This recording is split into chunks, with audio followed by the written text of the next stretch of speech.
The Minnesota Media Archive is brought to you by North Metro TV. Your support helps make the archive possible. Please consider a one-time donation.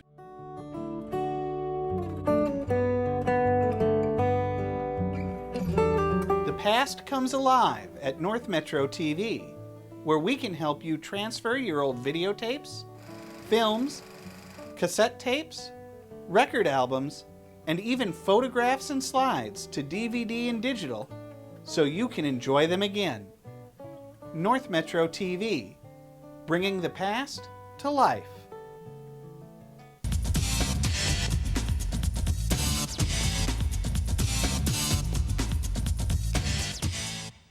And the opening drive for the Rebels, they've got it 2nd and 10 at the Blaine 45. Dan Skelly back to pass, and Tony Kunza goes up after it. He returns it to the 49, but unfortunately, the Bengals go 3 and out on the drive and have to punt it away.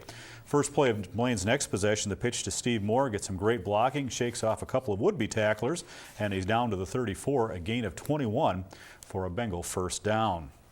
A couple of plays later, it will be Ryan Parsons dropping back. He'll hit Eric Allman over the middle. Great catch, and he's down inside the 20 to the Champlin Park 17.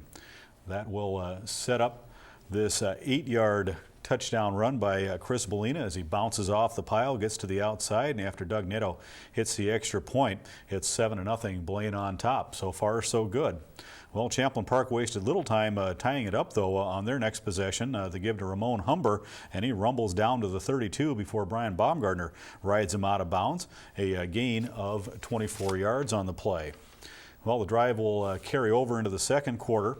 A few plays later, it's Humber again, and he'll get outside. It's a 10-yard touchdown run. Scott Bullock will hit the extra point, and we're all knotted up at 7 apiece, and the Champlin Park crowd loves it. Well, that's the way the half ended, so we'll take it to the third. The opening kickoff will go to Steve Moore, his first game this season returning kickoffs, and he'll take it at the 14. Does a great job following the wedge, and then he'll work it all the way down into Rebel territory. That's a 38-yard return for Steve Moore, kind of a harbinger of things to come. A few plays later at the 33, it'll be Parsons on the keeper, and he'll be down inside the 20 as he picks up another first down for the Bengals. But the drive will stall out, and Doug Netto will be on to try a 31-yarder into the wind. It's up and it's good, and the Bengals lead by a score of 10-7. Late in the third quarter, the Rebels have it at the Blaine 28. Mike Marish takes the handoff. He'll find a hole on the left side and down to the 15. We'll carry this drive over into the fourth quarter, about 45 seconds into the quarter, and it's Marish again from the 1, untouched, to take a 14-10 lead after the extra point. On Blaine's next possession, they will have it at the 45. A.J. Kelly will get into the act on the inside counter. The line opens up a huge hole for him, and he'll pick up 19 yards down to the 36. A few plays later, from the 13-yard line, as they pull the grass out of Kelly's helmet, it'll be Kelly going in motion. He'll get a nice block for Steve Moore, and he just barely gets the ball across the plane for 6. Netto misses the extra point, and Blaine is up by 2 by a score of 16-14 with about 7 minutes left. Champlin Park's not going down without a fight, though. On 3rd and 8 at their 23, Skelly drops back and finds 6'7" tight end Mo Young, and he's out near midfield. Next play, Mike Marish will show some great speed as he'll take this one to the outside, and he races down the sideline before Brian Baumgartner shoves him out at the 31. Well, the Bengals defense was able to stop the drive, and Scott Bullock will be on to try a 26-yard field goal attempt. This one into more of a crosswind. It's up and it's good, and Champlin Park up by 1 at 17-16. But on the ensuing kickoff, it's a squibber. Moore will pick it up at the 19. Once again, nice blocking as he gets behind the wedge. Then he'll pop it to the outside, and the race is on. He'll be finally pushed out of bounds, but not until he gets down to about the 13-yard line. That's a 68-yard return for Steve Moore and a huge momentum boost for the Bengals. Well, a couple plays later from the 8, the pitch to Moore. He'll pick his way into the end zone. Chris Bellina runs in the two-pointer, and Blaine's up by a score of 24-17 with about a minute and a half left to go in this one. And as it should be in a great game like this one, we'll finish it up with a big defensive play on 3rd and 11 from their own 8. Dan Skelly lets it fly. Tony Kunze with his second interception of the night. He'll run it all the way back 22 yards for the touchdown to seal the deal for the Bengals. They survive this one, and much closer than the score looks, as they win by a score of 31-17. And there you see some very happy Bengals. Well, let's take a look at the numbers in this one. Blaine, boy, if you look at the numbers, you'd wonder how they won this one. Only 8 yards passing in it, but 76 for Champlin Park. Rushing, they did pick up 181 yards, 193 yards of total offense. Keep in mind they did score one touchdown defensively as well. Passing-wise, Ryan Parson, as I mentioned, only passed for 8 yards. He was 2 of 6 on the night. Steve Moore finished up the night with 63 yards and a couple of touchdowns. Ryan Parsons only picked up a few yards rushing, actually 55 yards. And Chris Molina had a pretty nice night with 50 yards and a touchdown run as well. Defensively, Tony Kunze with 2 interceptions. One of those returned for a touchdown.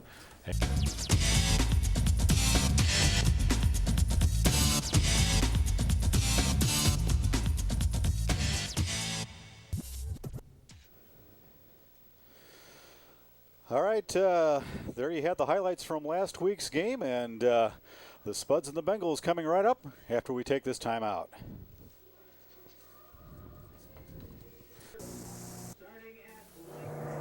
For all your up.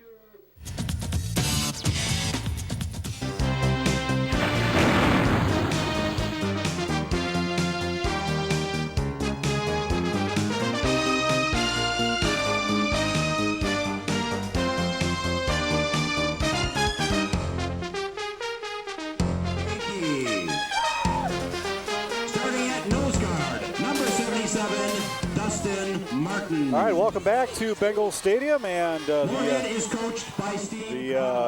teams being introduced right now on the field. The Spuds coming in 8-2 champions of the Section 8 5A. The Bengals, of course, champions of Section 7 5A. Well, for Moorhead, they are head coach Steve Connolly in his 8th season at Moorhead. They've had a pretty good season. Their only 2 losses came against Detroit Lakes and St. Cloud Tech. They knocked off Cambridge Isani last week by a score of 47-12. And guys to watch for the Moorhead Spuds, their junior halfback, the only junior that starts on either side of the football for the Spuds, Corey Johnson, averaging 7.5 yards a carry, 16 touchdowns on the season. He's had a great season. Their quarterback, Lucas Wolford, doesn't have to throw the ball a lot, but he has completed 44% of his passes, 8 touchdowns. But Matt joining us now, Matt Androsky, our color guy, a lot of interceptions, 5 interceptions for Lucas Wolford. Yeah, that's a lot to have, a high school game, well, for a season.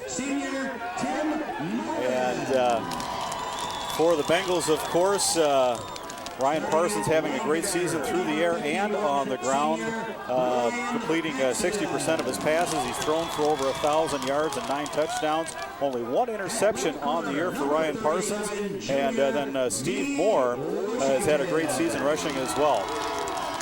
Yeah, Parsons, he doesn't have to throw very often, but when he is, he's very efficient. And only 1 interception, the 9 TDs, 61 percentage. That's amazing. And then Steve Moore, who you just saw introduced there, his number's a little bit deceiving. He's only ran for 575 yards, but he really hasn't needed to during the season because Bengals usually have their offense on a short field. Yeah, they have a pretty good return game, and with their defense, they make the teams kick the ball away pretty deep in their own zone. Adam Bruckner's one of the top receivers in the metro area. As you see, Ryan Parsons having a great season for the Bengals as well, averaging almost 25 yards a catch. He's got 5 touchdowns on the season. Let's take a look at the offense for the Bengals. There you see the backfield. The halfbacks will be Steve Moore and A.J. Kelly. Ryan Parsons at quarterback. Rutgers and Dustin Newberger are the starters. Then across the front line, Division I prospect Joe Vanstrom, Joey Savacool, Brad Dahlman, and Mike Halverson, along with along with Dustin Wise. And I believe we'll get to the Moorhead defense here shortly, as they will be setting up to kick off. Kicking for the Moorhead Spuds, Willie Roller, who also plays defensive end and is a receiver as well, so very versatile kicker for the Moorhead Spuds. Yeah, he seems to do it all for Moorhead there. Let's see if Moorhead can hold Blaine in their zone. Yeah, he's a big guy for a kicker too. 6'5", 215 pounds. Back deep will be Eric Ullman and Steve Moore for the Bengals. Moore got involved in the kicking game last week as a returner and played a big role in that win over Champlin Park. It will be taken by one of the up men, and picking it up for the Bengals is Dustin Newberger, and they'll have it in pretty good field position. That was a squib kick there. Must have scouted the return games of Blaine. They wanted to make sure that Blaine didn't get it past midfield. Yeah. So now let's take a look at the defense for Moorhead. Aaron Field, Jed Donkey, Dustin Martin, and Justin Rowland, and of course Willie Roller, who we were just talking about. 1st and 10 for the Bengals. They'll have it at their 34 on a very cold, very hard field.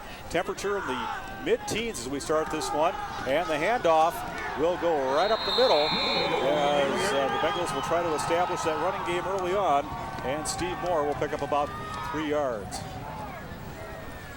the linebackers for Moorhead is Nolan Oliver and Josh Carrick. The defensive backfield is Joe Johnson, Sean Kostrich, David Cullum, and Tyler Hagan. And talking with Connolly a little bit before the game, he thinks the keys on his defense are his linebackers, Nolan Oliver and Josh Karch. Here's the pitch to Moore. Moore looking for a hole on the right side, and he'll get back to the line of scrimmage and nothing more. But also one of the big guys for the Moorhead defense, Dustin Martin, their nose guard, has had a great season for them as well. It looks like it'll be about a 1 yard gain on the play. If you look at the replay here, he pitched it out and very well played by Moorhead. They had the outside covered. Everyone stayed in their zones, it looked like. And Nolan Oliver coming over to make the tackle. So 3rd down and 6 now after the 1 yard pickup. One man split out to the far side. Here's Parsons looking downfield. He's got time, but nobody open. He'll take it himself, and he'll have the 1st down as he's out to the 45-yard line. The tackle will be made on the play by the free safety, David Cullum. Yeah, he just got past the 1st down marker. He had plenty of time to throw and couldn't find anybody open, so he decided to take it himself. Watch the replay here. He decides to take it down. He's got a few blockers, cuts it outside, and he just got taken down, but just after the 1st down marker there. So 1st and 10 at the 45-yard line. Rutgers split out to the far side. Lone setback will be Belina. In motion comes Kelly. The handoff to Moore, and Moore will be stacked up at the line of scrimmage. A gain of about a yard on the play for Steve Moore. Looks like they tried to fool him with a end around, but no one bid on it. Yeah, Moorhead pretty big up front. Jed Donkey, the left tackle, 220. Justin Howland, 180. Willie Roller, 215. Aaron Field, 170 across the front line for the Spuds. Oh, not to mention Dustin Martin at 195, the nose guard. Here's the pitch to Moore. Moore gets to the sideline. He'll be pushed out. Gain maybe a yard on the plate. Nope, they're going to say he got back to the line of scrimmage, and that's it. So bring up 3rd and long. Yeah, not much there for Blaine. They tried to go outside, but apparently Moorhead's a little too quick for them. With those big defensive linemen, I don't know if they're going to try and be able to pound it through or not. Actually, where they spotted the ball, they gave him almost a full yard on it, so we'll call it 3rd down and about 8. Rutgers split to the near side. Of course, the no-huddle offense for the Bengals. They've been doing this all season long. Back to pass is Parsons. He'll send his receivers down deep, and he'll take off on the fly again, and he'll be pushed out of bounds. It's going to be close as he's down near the 45-yard line. Looks like he's going to be about a yard shy as he picked up about 7 yards on that play, and they're going to stop him right at the 45. That was another passing down where Blaine gave him plenty of protection here, but he just couldn't find anybody open. So he tells his outman to go block the number 52. Just missed the dive, but ooh, looked like there might have been a face mask on that one. Referees didn't see it though. Yeah, pretty nice block there by A.J. Kelly to free him up to get close to the first down yardage. Looks like he's going to be about a yard shy, although we're blocked out by the players. But nope, it looks like about a foot. Bengals will probably go for it here. He's taken out big number 77 there. That guy, I wouldn't want to get in his way. Yeah, Dustin Martin, the nose guard, is a leader on this defense. And so 4th and about a foot. The Bengals are going to go for it. Pretty much guarantee this will be a quarterback sneak here. This just comes down to who gets the bigger push off the snap. It's the offensive line or the defensive line. Moorhead stacks him up at the line. In motion is Kelly. No, they'll hand it off to Moore. He just jumps over the line, still on his feet. He's inside the 40. That'll be a gain of about 8 yards for Steve Moore. That was a nice run there. It wasn't the quarterback sneak. It was Moore that took it through. And they seemed to follow the quarterback on that. If you watch the linebacker, he was following the quarterback, thinking he was going to take it outside, so he wasn't ready to hit the running back going right through. And Dustin Martin, the nose guard, just dove in to try to stop the sneak, and he was laying on the ground. Moore just jumped right over him. So 1st and 10. Here's Kelly trying to get the corner, and he'll be tracked down and brought down at the line of scrimmage. Getting over there on the tackle is the linebacker, Josh Karch, 6'2", 195 senior, and he just strung him out and brought him down at the line of scrimmage. Yeah, Moorhead's doing a great job stopping the runs here. The only person to really do too much against him has been the quarterback. And other than that, I mean, they've ran a few times outside, and Moorhead stopped it for no gain or about a yard every time. I think they should just keep on sticking going through the middle. That's where they've been successful. And Moorhead with a pretty good defense throughout the year. They only give up about 11.5 points a game, but here's the pitch to Moore. Moore jumps over another would-be tackler, and he's down near the 30. And he'll gain close to 8 yards on the play. There's the option there. It was a nice stiff arm to let him get those few yards, and then the jump also. Or else he would have been taken down.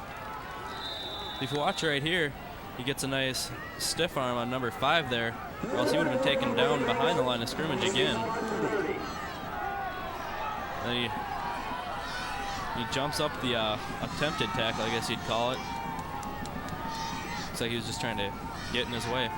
Now 3rd down and 4. The pitch to Moore, and he'll be strung out and brought down at the line of scrimmage. Karch over there once again, along with a little bit of help on the play by the strong safety, Sean Kosic. That was again, Blaine's trying to go outside, and Moorhead's just beating him to the corners. Takes the pitch here. I got a reverse angle look at it here. Oh, there's Roller coming over. And every time Moorhead, they're getting 2 guys out there, and a timeout for Blaine now. Parsons, I think, was having a little bit of trouble with the signal, and play clock was running down, so he had to come to the sideline. That's a smart timeout. You're on 4th down, and you've got 4 yards to go, well, 3 yards to go, and you got to make sure you've got the play that your coaches want in there. Yeah, it's about 4 yards or so, but if I was the coach, I'd just call another pass, let Parsons scramble. It's been working so far. I believe each time he's gotten about 10 yards or so at least. Yeah, he hasn't, actually about 7 yards each time, but he hasn't, he's dropped back to pass twice, but hasn't done it yet. There you see Steve Conley on the right side. Let's take a look at the brackets games tonight. Lakeville is at Eden Prairie. That should be a great matchup on the rematch there. It is the Cretin-Durham Hall Raiders at Armstrong.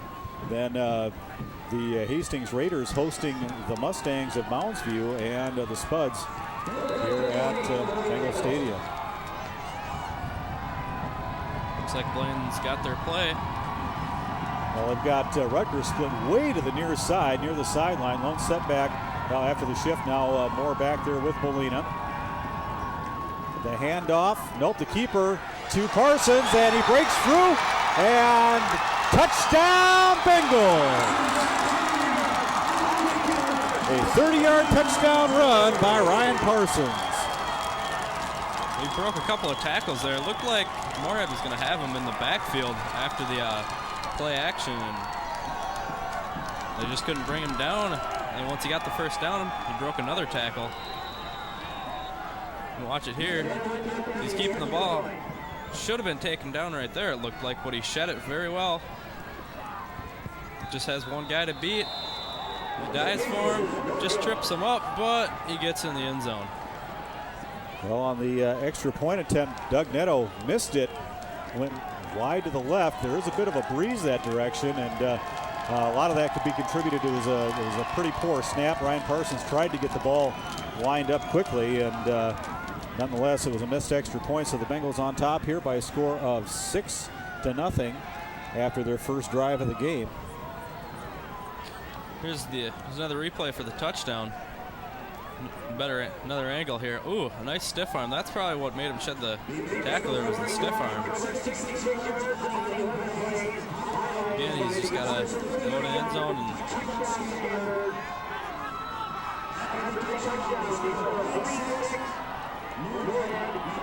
And here we'll get the reverse angle on it. And Parsons nearly tripped up as getting over there defensively was Tyler Hagan, and he falls into the end zone for the touchdown. Well, the drive goes 66 yards in 11 plays, and now we'll have Brian Baumgartner set to kick it away for the Bengals. Back deep, David Cullum and Joe Johnson. It'll be taken by one of the up men. I believe that's Karch, and he'll be brought down at about the 30-yard line. And Moorhead will start in pretty decent field position as they'll have it out across the 30. Yeah, again, it's very cold out here, so that may affect some of the kicks. I mean, the ball's a lot harder, which is why you'll probably see a lot of running. We got Moorhead offensive starters here. The quarterback, Lucas Wolford, running back Corey Johnson, fullback Josh Karek, Andrew Cowhagen, Joe Johnson, and Matt Schneider. Then the offensive line is Chris Peterson, Jed Tadnick, Caleb Sanum, Nick Fee, and Dustin Martin. All right, on 1st and 10 from the 32, they'll hand it off going to the right side. I believe that'll be Corey Johnson. Johnson, one of the easier players to find on the field. He's the smallest guy out there, only 5'6", 165 pounds. We got the defensive starters for Blaine here. Brandon Held, Jake Fabian, Dustin Cromney, and Derek Kelly. Front line. Linebackers is Andrew Geeson. And the handoff going to the left side. Here's Johnson again. He's quick, and he gets through on the left side. He'll pick up 11 yards on the play and a first down for Moorhead. Yeah, Johnson's pretty small and pretty quick. Oh, we got the linebackers for Blaine here. Andrew Geeson, Tim Moore, and Brian Hansen. The defensive backs are V. Washington, Brian Baumgartner, Tony Kunza, and Steve Moore. And actually, Brandon Held, the left end, is out tonight. Late scratch, and Zach Gresseth is starting in his spot. So Gresseth in place of Held at the left end for the Bengals. Time they gave it to the fullback for Moorhead. Gain of about 2 or 3 maybe. Josh Karch, a nice second option, has picked up almost 850 yards on the season. 2nd down and 8. And the handoff to Karch once again, and Karch will push the pile ahead, and Moorhead doing what they do best, running the football right up the middle, and another 4-yard pickup. Yeah, with all this running, I mean, it's got to get the defensive tired too, and in this cold weather, you get tired a lot easier. So Blaine's got plenty of people on their sidelines. Well, 3rd down and 3. See if the Bengals can come up with a big stop here. The handoff to Johnson, and it's going to be close. It looks like he stopped short. Yeah, Johnson hit that pile right there, and it didn't move very much. He's a small guy, quick guy. But if you get a hold, got the replay here. Hands off to Johnson, and he just sort of gets into the pile, tries to push it, and it's taken down. Looks like they're marking the ball about a foot shorter, so I'd have to guess Moorhead's going to go for it. Yeah, they're going to bring the chains out, but yeah, they're much closer than we thought. Just a matter of inches.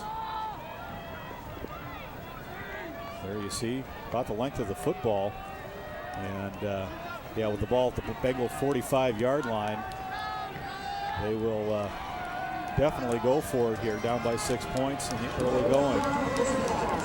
This is one where you just hike the ball and hope the center can fall far enough and the quarterback can fall on top of him and get across the 1st down line.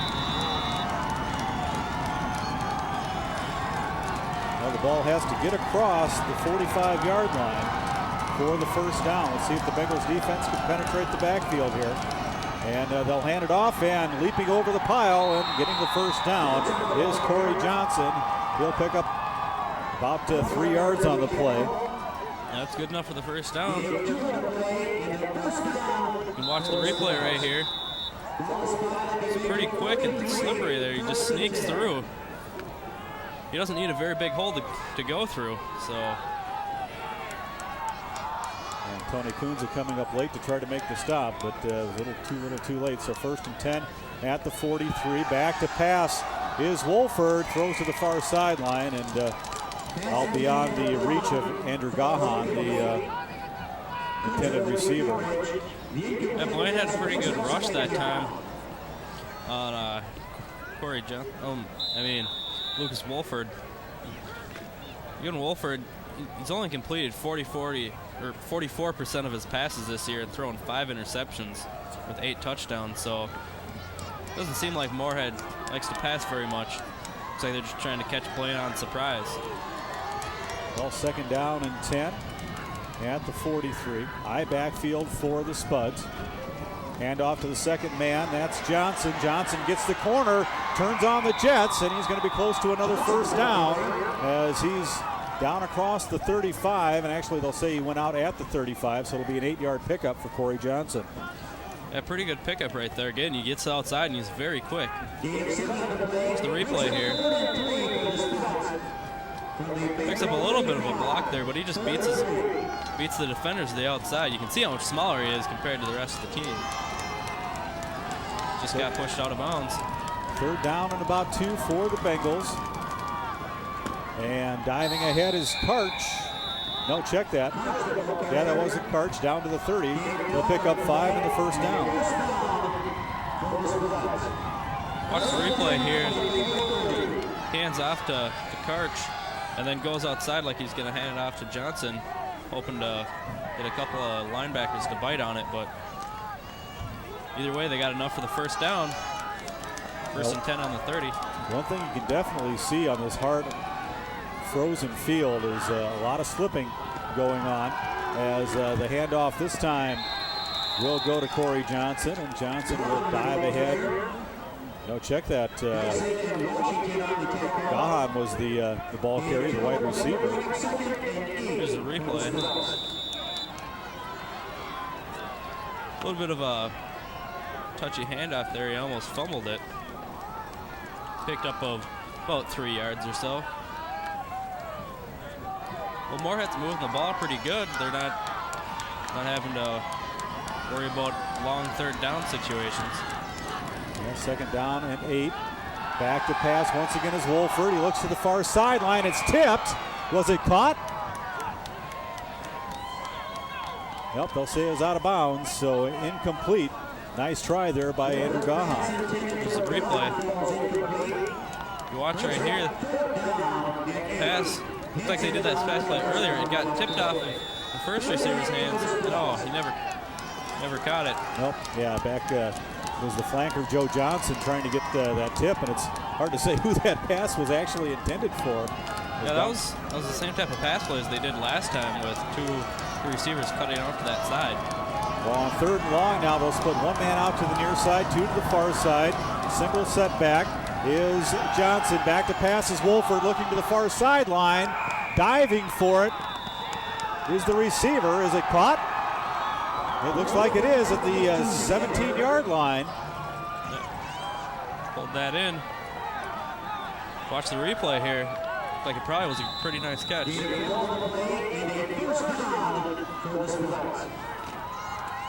Very nice catch. So a 12-yard pickup and another Spud first down.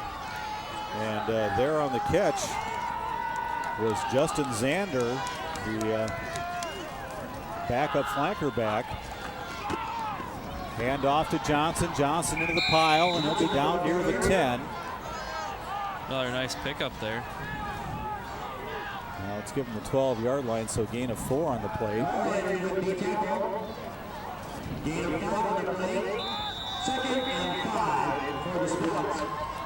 Yeah, Moorhead here, they completed that last pass. That was their first completion. It's 1 for 3 now. 12 yards on that completion. 2nd down and 5, I backfield. The second man through will be Johnson. Get used to hearing his name tonight. He's going to have the ball a good percentage of the time, and he'll pick up a couple on the play. Yeah, it looks like Moorhead wants to win this game. Johnson, he's going to have to rush for quite a few number of yards tonight. Seems like throughout the season, Johnson's taking the team on his shoulders, rushing for over 1,000 yards this season. All right, 3rd down and 3. Let's see if the Bengals can hold them down here. Back to passes Wolford, and nearly picked off. Over there for the stop was Tony Kunza. That was nicely knocked away there. Watch the replay here. Looked like Wolford slipped a little bit as he was trying to get set there. Yeah, that pass came out pretty wobbly. He's lucky that one didn't get picked off, so they can still attempt a field goal. Well, Moorhead's going to call a timeout and talk it over. I think they're trying to decide whether or not to attempt the field goal. The ball inside the 10 at the 9-yard line. It's 4th and about 3 to go. And you have that tough decision as to whether to take the 3 points or go for it and have a chance of coming away with nothing. Well, I think if you have faith in your kicker, you got to try and go for the points here. Although, you know, Blaine, they missed the extra point on their touchdown, so maybe the coach doesn't know if the conditions are that good for kicking right now and wants to try and punch it in.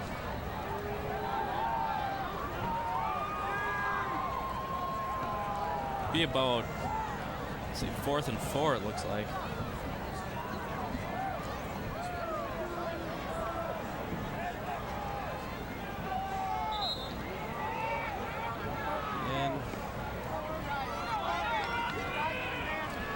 Teams are timeout's over. I'm gonna have to get out on the field. All right, 42.3 on the clock as the teams come to the line. Looks like Moorhead's going to go for it here. Bengals fans up on their feet and cheering on their defense. The handoff to Johnson. Johnson hit behind the line of scrimmage, but it looks like he'll have the first down at the 5-yard line. Yeah, that was some nice running right there. Got hit early, but stayed on his feet and picked up about 5 yards. First down. Watch the replay here.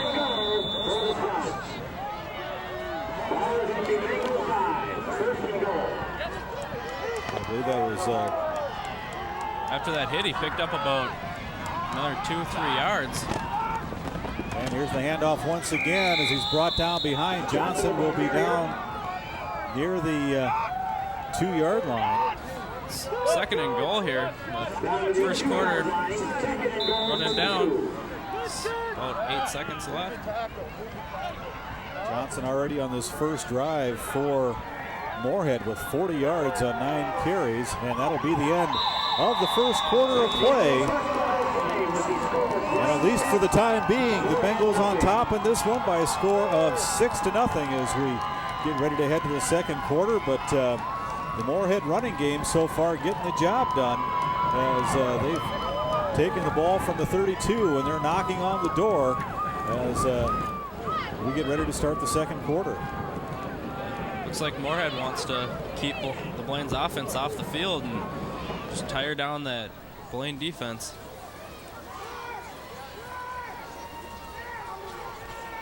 Well, I do see Brandon Held running down the field, so he is in the game. He did not start tonight. He had Zach Gresseth start in his spot. And then Jake Fabian at left tackle getting his first start tonight, came up off the sophomore team. Don't know much about him, but that's got to be a big thrill for a sophomore to be starting on defense in a state tournament game. Here's the Bengals open up the tournament. It doesn't seem like it's been too huge of a problem. Moorhead's done a great job of moving the ball, though, in their first drive here. Well, here we go. Second and goal from the 2. And Wolford keeps it himself. He'll be stopped just shy of the goal line. Looks like he picked up about a yard there. Just tried to keep it and pushed on through. Here's the replay. Blaine does a nice job of stacking them up right before the line, but it's third and looks like about a foot maybe. Yeah, the ball is definitely inside the 1-yard line. One man split out to the near side. That's Zander. Split backs in the backfield. And the give to Karch. Touchdown. Big fullback that time, just plowed it in. And now it's tied 6-6. See if Moorhead can make their extra point. It was this side that Blaine missed theirs. But if they can manage to kick through the extra point, they'll have a 7-6 lead. Now it looks like the wind has died down that we saw out there earlier. The extra point try is up, and he missed left as well. So it's tied up now. Both teams scoring a touchdown on their opening drive and missing their extra point. So and we do have a flag down in the backfield of Moorhead. It's like unsportsmanlike conduct, I believe, on Blaine. So it looks like they will have another opportunity.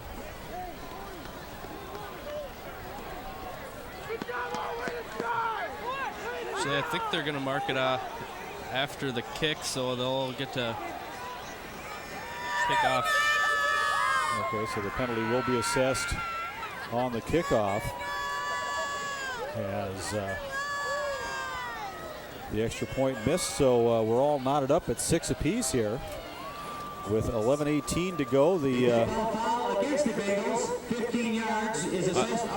I don't know who won the Bengals. It was unsportsmanlike there, but it's a big penalty because now Moorhead gets to kick off from the Blaine 45. And Blaine with normally a pretty good turn team. Moorhead should hopefully be able to maybe kick it out the back of the end zone for a touchback, making Blaine start on their 20. Well, we will see. They definitely don't want it to go back to the deep men. Eric Ullman on the near side, Steve Moore on the far side, and Oliver will be on to kick it away. Not sure what happened with Willie Roller. He's been the kicker for most of the season, but now all of a sudden Nate Oliver on not only for the extra point try, but for the kickoff as well.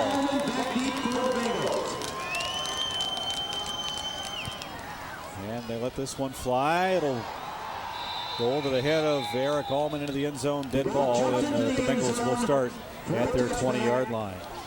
It's very nice for Moorhead making the Bengals start on the 20.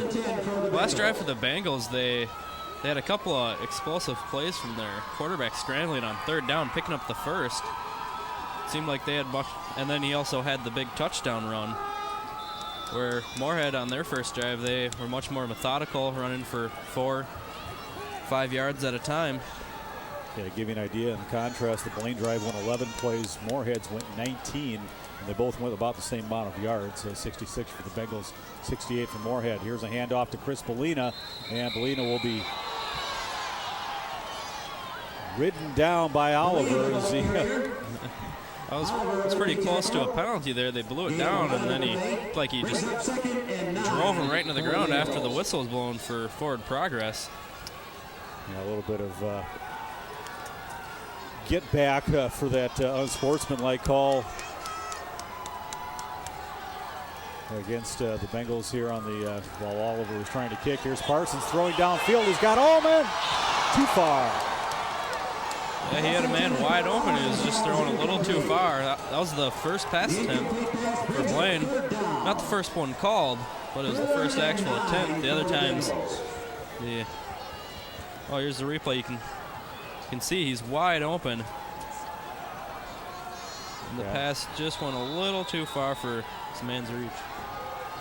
Yeah, Allman with a nice attempt there, but couldn't quite catch up to it as he had about 10 yards on his defensive man. Here's Parsons looking to the near sideline. He's got Moore, and Steve Moore has it popped in and out of his hands at the 50-yard line. Looks like he should have caught that one. That hit him right in the hands. Although it was a pretty good, defensive job for number 23. If you watch the replay here, or not. Right before the ball came, he got his arm in front of it. He didn't deflect it, I don't think, but maybe distracted the receiver a little bit, thinking it would be deflected. Now Moore on to punt it away. Nice end-over-end punt.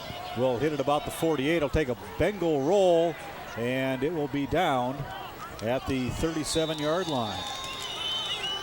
Pretty good field position, a little bit better than the last time they had the ball, and that's probably another result from the unsportsmanlike conduct penalty on Blaine. They had to start on the 20, and Moorhead gets to start about 16, 17 yards ahead of them. Although a great defensive stand for Moorhead that time. Looks like their defense is pretty good. I mean, in the first drive, they made them go third and long a couple of times. I was talking a little bit with the radio crew from Moorhead before the game, and they said that's the one thing that Moorhead has been susceptible to so far this year has been the deep pass. So look for the Bengals to maybe go back to that a little bit more. Here's Karch, and he'll be wrapped up at the line of scrimmage. He'll gain about a yard on the play. Yeah, that was not their best run. I mean, they only got a yard out of it. They're just trying to pound it away again. But with Moorhead getting that ball back pretty quick, they're hoping maybe the Blaine defense is a little bit tired. Nice stop there by Andrew Geisen for the Bengals. 2nd down and 9 from the 38. Here's Karch again. Pop it outside. No, check that. It's Johnson, and he'll be wrapped up behind the line of scrimmage. He'll lose about a yard on the play. Yeah, didn't quite get outside quick enough like on the last drive. Got Ryan Baumgartner and Tony Kunze back there. We got both. This is the first 3rd and long for Moorhead. Look. Actually, no, that was Steve Moore. I thought that was Baumgartner that made the stop, but Baumgartner came over to help out afterwards. Nice job by Steve Moore to chase him down. Great job of tackling there. 2 men split to the near side, and Wolford looking to go that way, but he'll be wrapped up behind the line of scrimmage and sacked. As coming through to make the stop for the Bengals was Dustin Cromie. Looked like Wolford at the last second wanted to take off. Oh, looks like Wolford maybe hurt a little bit here. And they're gonna bring out the coaches. Well, they'll give them forward progress out to the 38, so it'll be a loss of 2, bring up about a 4th and 14. So the defenses both make a good stand here, and Wolford down. Looks like they're taking a look at yes, the right knee. We get a very good shot there. As the trainer for Moorhead out to take a look. Doesn't seem to be in too much pain though. I think may have just tweaked it a little bit.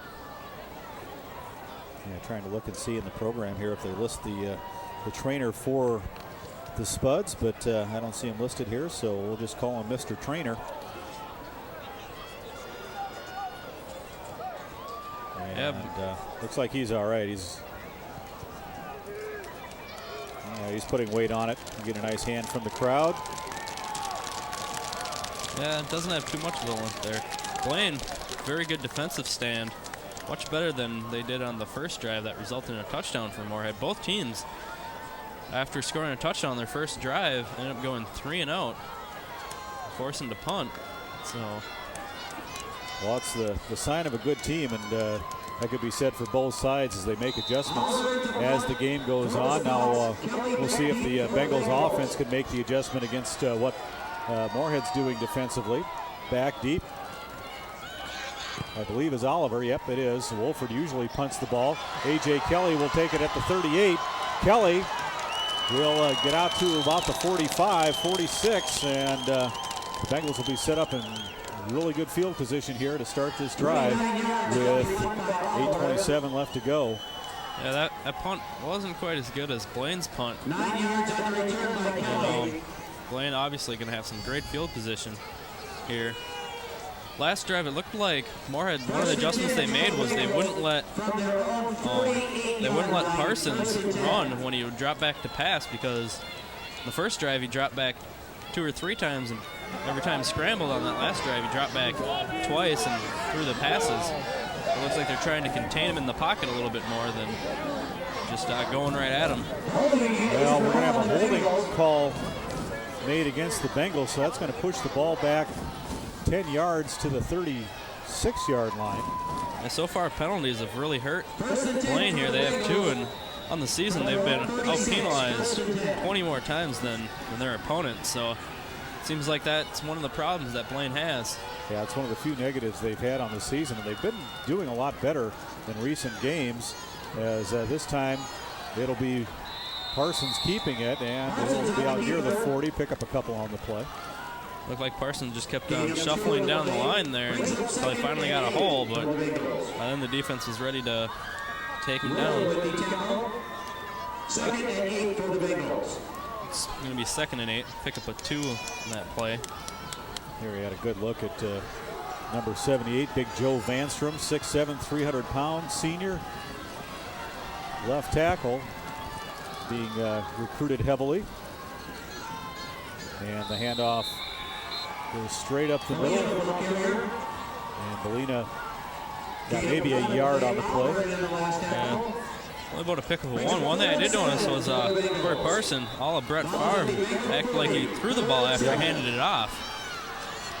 I don't know how much that fooled Moorhead, but well, about the only thing it'll do is maybe keep the safeties back a little bit off the play. But it'll be 3rd and long now. We've got a 3rd and 7 situation. In motion goes Kelly.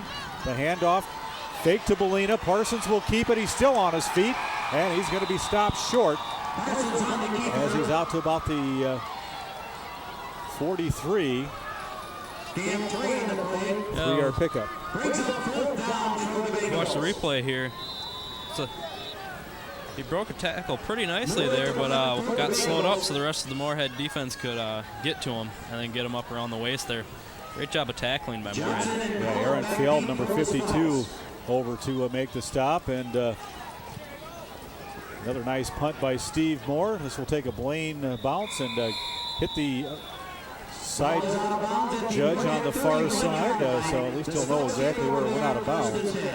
And they will have it about the 31-yard line. Well, so again, another 3 and out for Blaine. And that holding penalty obviously hurt him, because now Moorhead, they have a little bit more room to work with after that punt.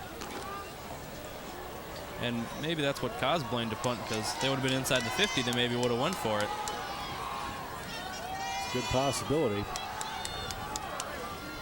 Wolford back in the game. The handoff goes to Johnson, and Johnson will be stacked up after he gains 4 yards on the play.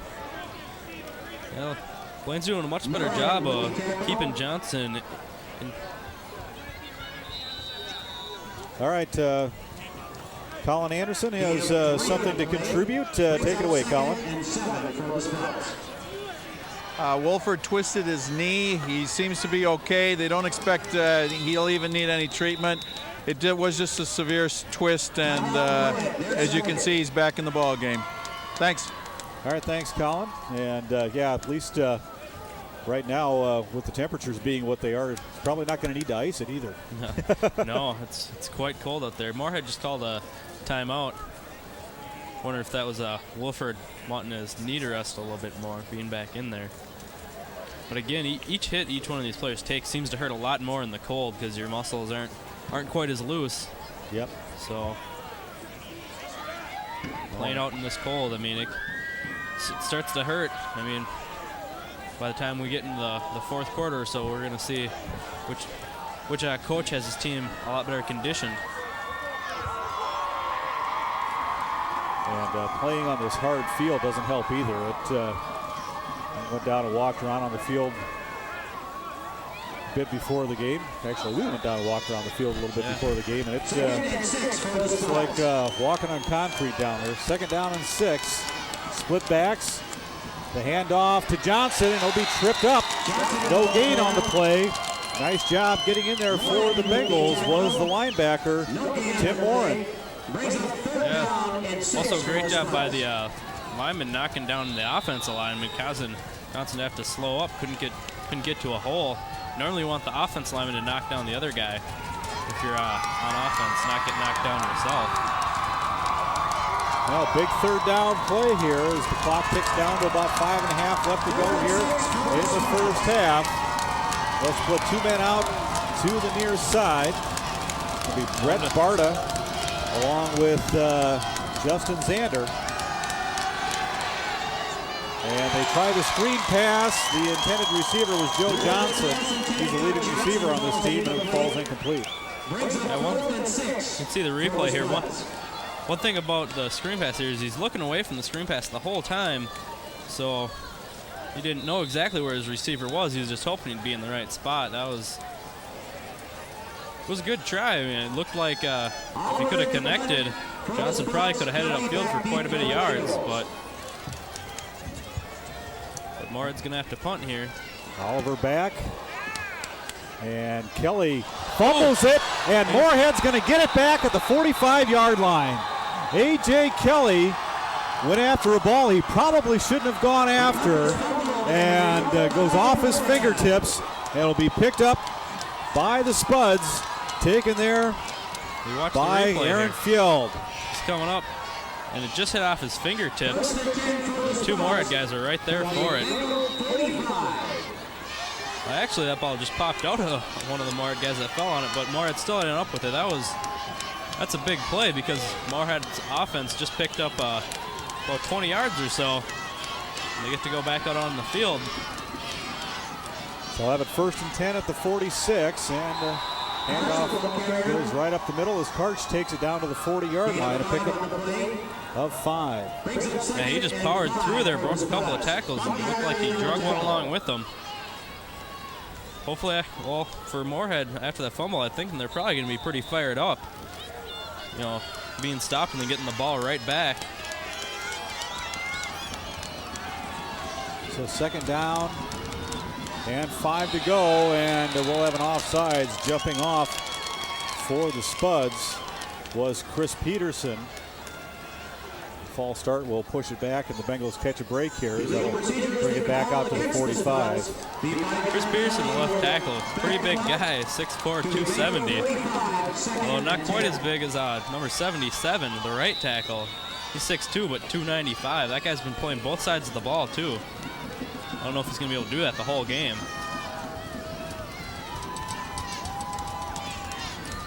But that was the first penalty on Moorhead. defaults their first down gain of 5, so now it's going to be 2nd and 10. And on 2nd down and 10, into the middle.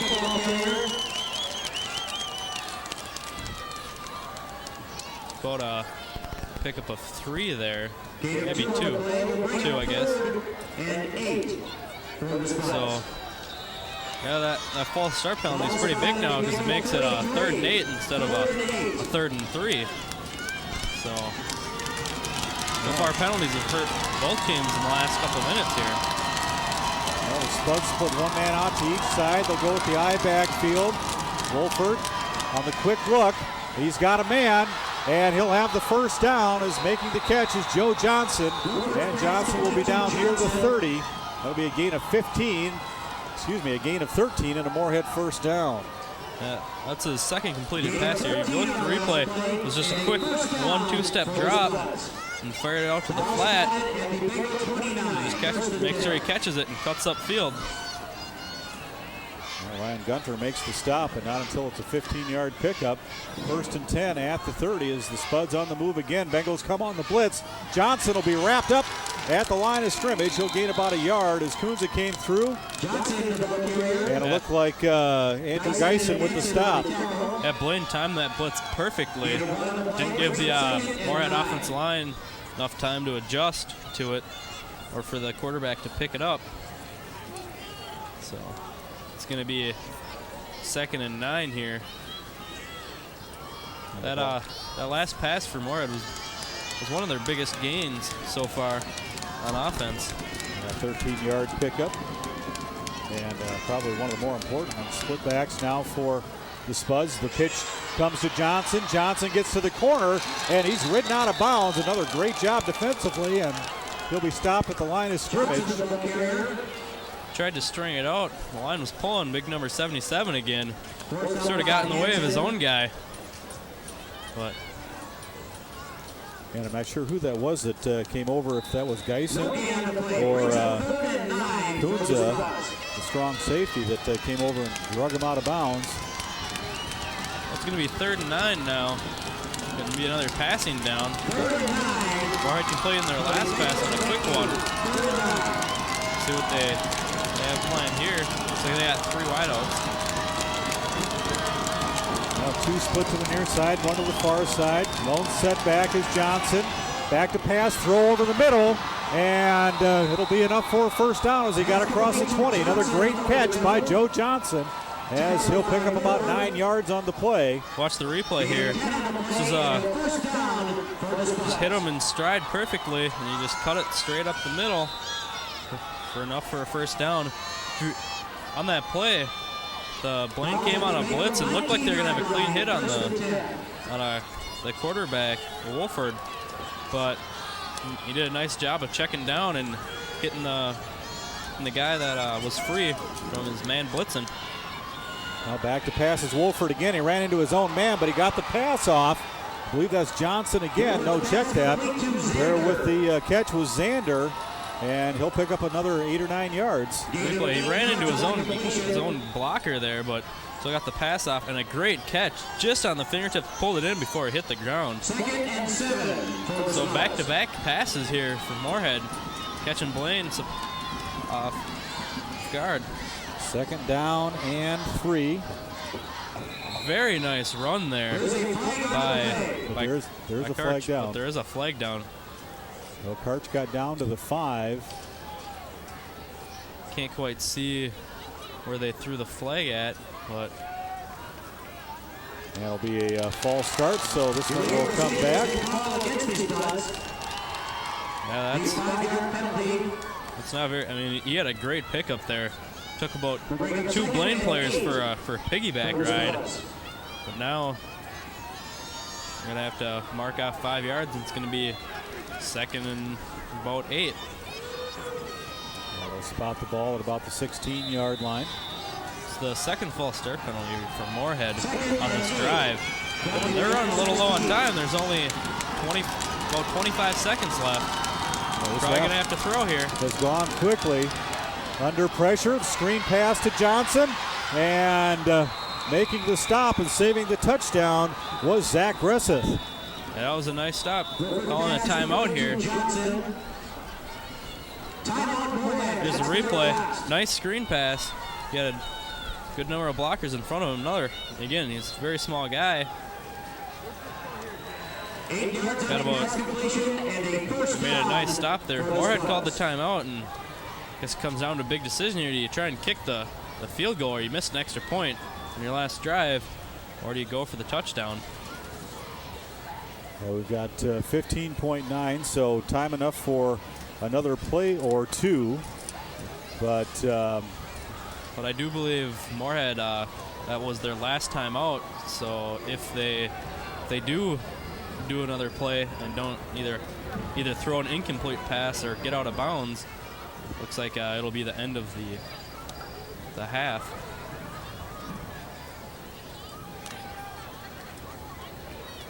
And then, of course, the Bengals defense needs to come up with a big stop here. They are going to go for it. So they'll attempt at least one more play. They have no timeouts remaining. That was their third timeout. So they're going to probably throw the ball to the end zone. They've got two men split to the near side, one to the far side. Johnson is the lone setback. Back to pass, thrown behind the intended receiver, but it's incomplete. Well, I'd actually have to say that might be a little bit better for Moorhead because they didn't get into the end zone on that play. So they would have had to hurry up, and they only had 9 seconds to line up. Yeah, Brett There's Barta. the replay. Pass thrown behind him a little bit. Yeah, and tough to tell. We're screened there on the camera angle, but yeah, you never know. He may have dropped that on purpose just to stop the clock. Yeah, because he wasn't going to get into the end zone, and they would have had to get up. Only had 9 seconds to either get a playoff or spike the ball. So second down and goal from the 8. And Wolford kind of taking his time getting into the huddle here. They put 2 seconds back on the clock for Moorhead. It's now 11 seconds. Okay. So two men split to the near side, one to the far side, same formation.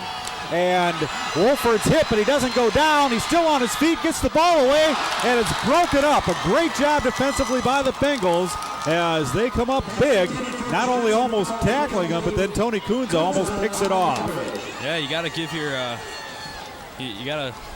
your props there to watch the replay here. Wolford. Oh, it was after it started the replay after he got hit, and it's the ball off and nearly picked off there. But he did a great job of staying on his feet. That would have ended the half if he wouldn't have. So now Moorhead's going to attempt a field goal.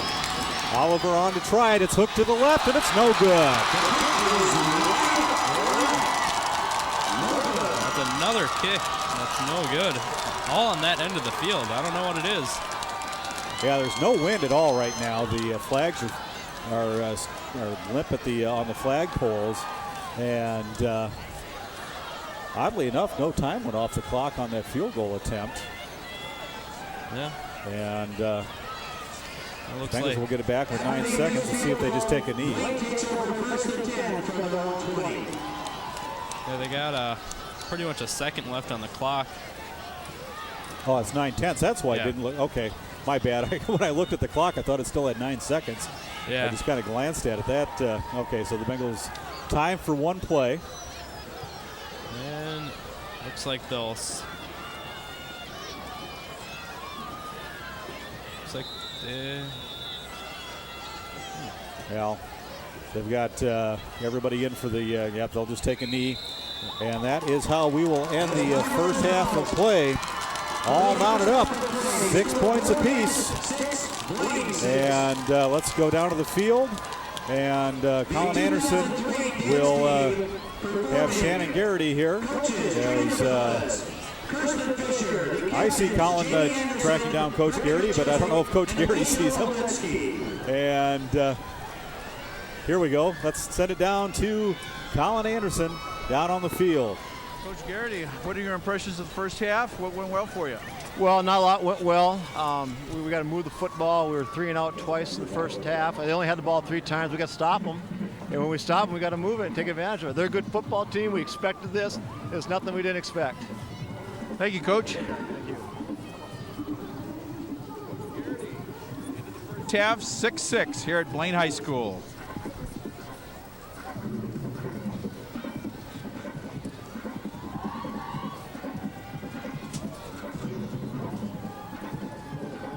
All right, nice comments there by Coach Garrity, and why don't we take a timeout? When we come back, we'll bring you the second half. There you see the score. Well, all tied up. It's 6 apiece here at Blaine High School.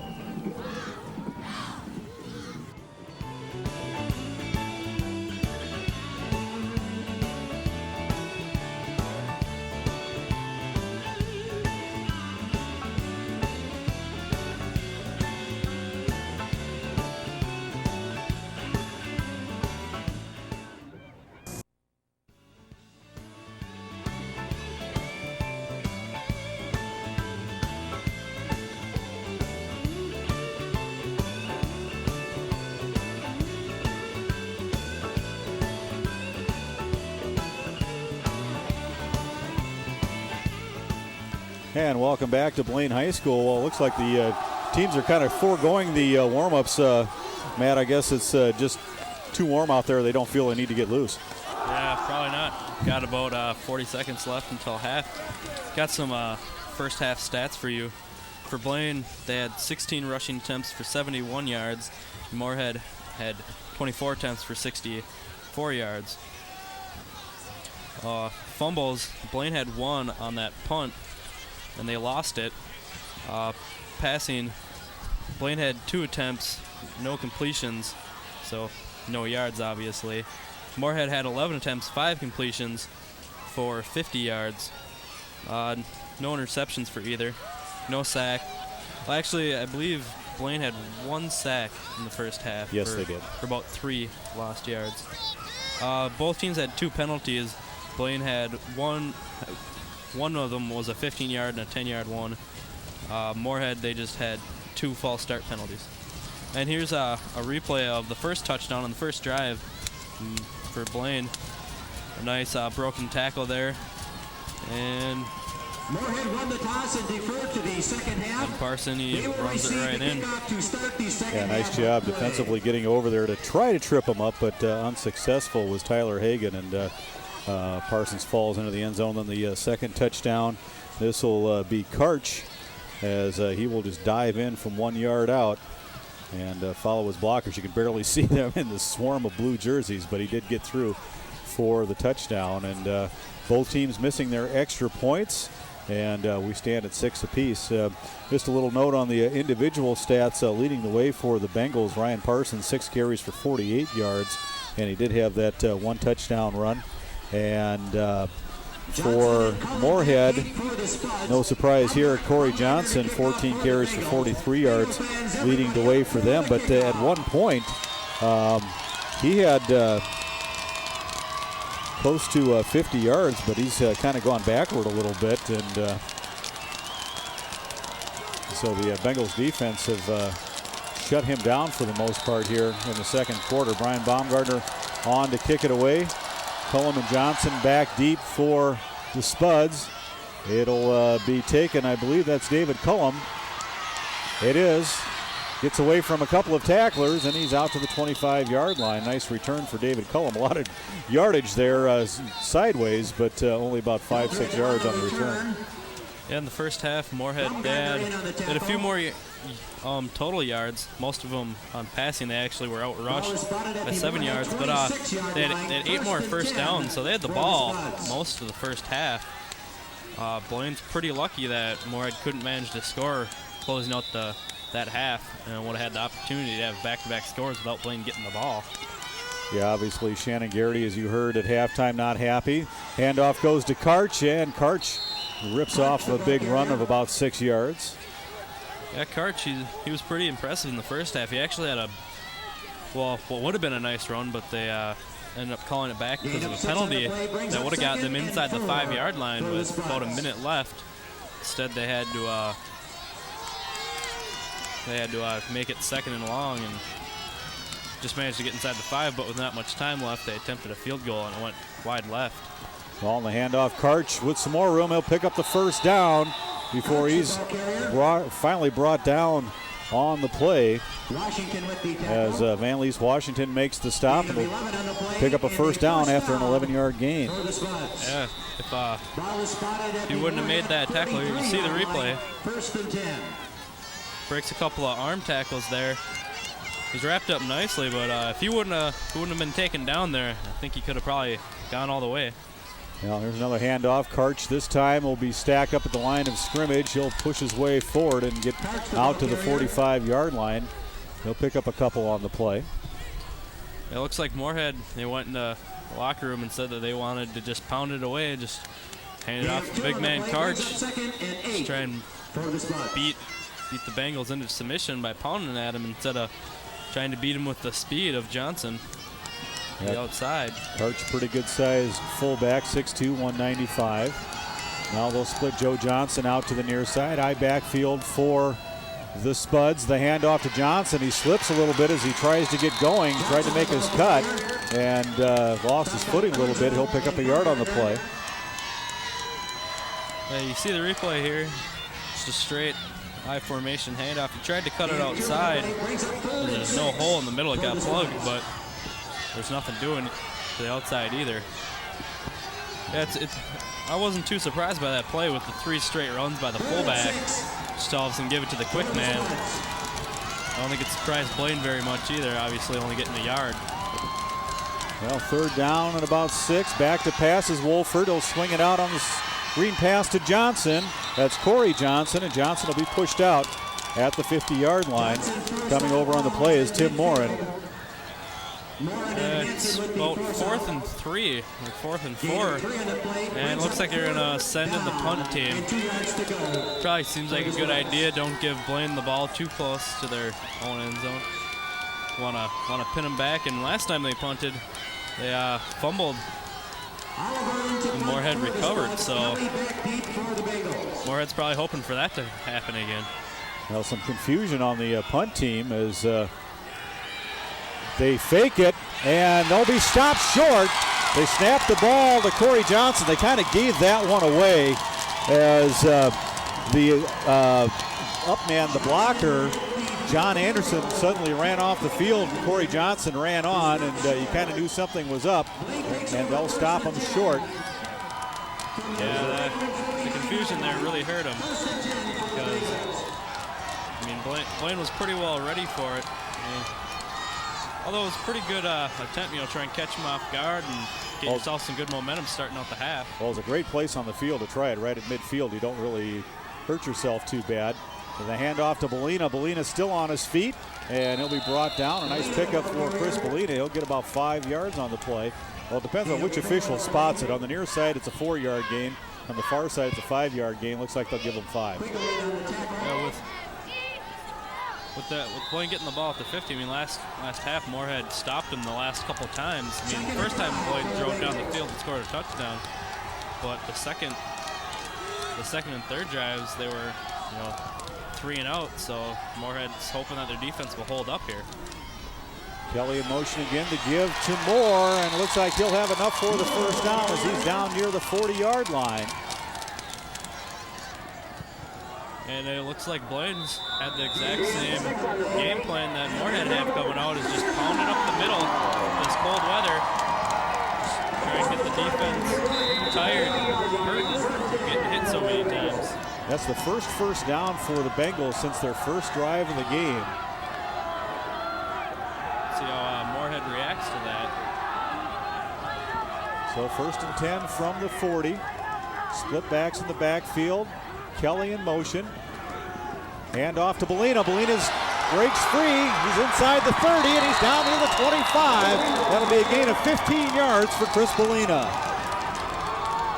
Another big gain for Blaine, just like in their first drive. You can see the replay here. Breaks a tackle, but it looks like he's trying to run the ball, picks up a big block. Another one there. Gets it to the outside and just gets tripped up and falls out of bounds. So 1st and 10 from the 25 as the Bengals on the move here in the third quarter. Just over 8 minutes left to play here in the third. Single setback as Belina. Moore goes in motion. Fake the handoff. Parsons nearly falls down. Flag comes in, and Parsons will be driven out of bounds, and we'll have a face mask call. Yeah, that's what I have to guess that flag's probably for. It's either a face mask or holding, I'd guess. Yeah, face mask against. No, it's going to be holding. Holding against the Bengals. So, see the replay here.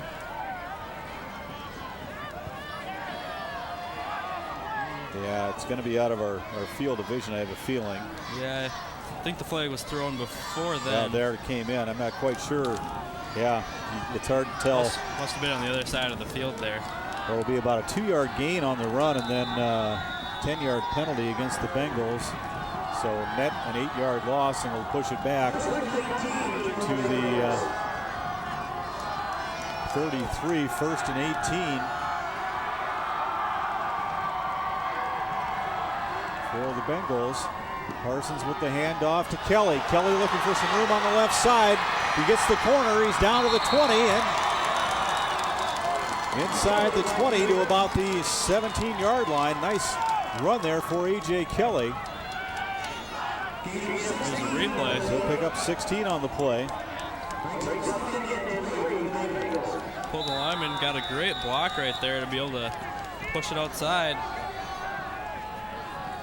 And one thing you may start to see here in the second half, see a lot of familiar numbers on both sides of the football. Is making the stop there for Moorhead is number 25, David Cullum, the free safety. But you saw Karch in your screen there. A lot of players for the Spuds go both directions. And that's going to be close to a first down for Belina. Yeah, I was just going to mention, I've seen, Dustin Martin out there on both sides, and he's a pretty big guy in this weather. I mean, with Blaine playing that no-huddle offense, it's got to get the defensive line tired. And that guy's got to go back out and play offensive line too. Yeah, that guy you just saw on your screen there, number 13, Steve Moore, the only player that plays both sides of the football for the Bengals. And they'll hand off to Moore. Moore just powers his way ahead down near the 10-yard line. Yeah, that was just sheer force there. Yeah. Moore made the linebacker go down. Normally it's supposed to be the other way around, but Moore just lowered his shoulder right in the chest.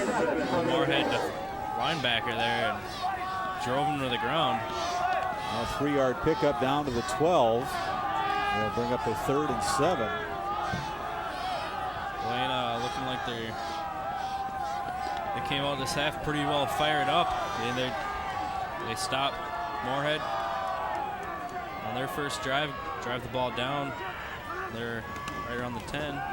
Well, Allman in the game at wide receiver. They'll throw it to him, and it's in low. Parsons threw that the only place he could to try to get it away from the cornerback, Joe Johnson. It'll fall incomplete. They did a good job of throwing it where only his receiver could catch it, but it was a little too low for anybody to catch it. But it was a good job not to let it get picked off. There's both Johnson and Allman diving after the ball. So 3rd down and 7 now for the Bengals. Might want to watch Parson here. He'll probably drop back the pass, and I wouldn't be surprised if we see him scramble. He hasn't completed one yet, but he's had great rushing yards. And this time it'll be Parsons following the lead blocks of Kelly and Moore, and he's in for the touchdown. 12-yard touchdown run, 2nd touchdown of the night for Ryan Parsons. Well, Parson didn't drop back to pass that time. It was just a straight keeper, but either way, he still ran it.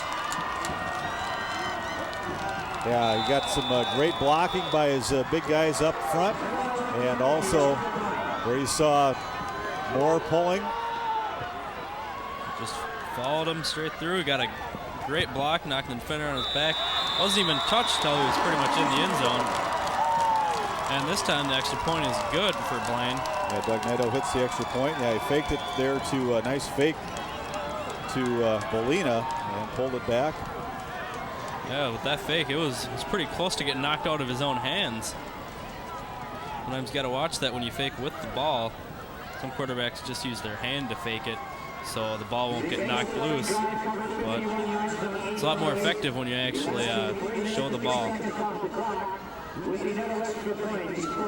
So now we got Blaine up 13-6.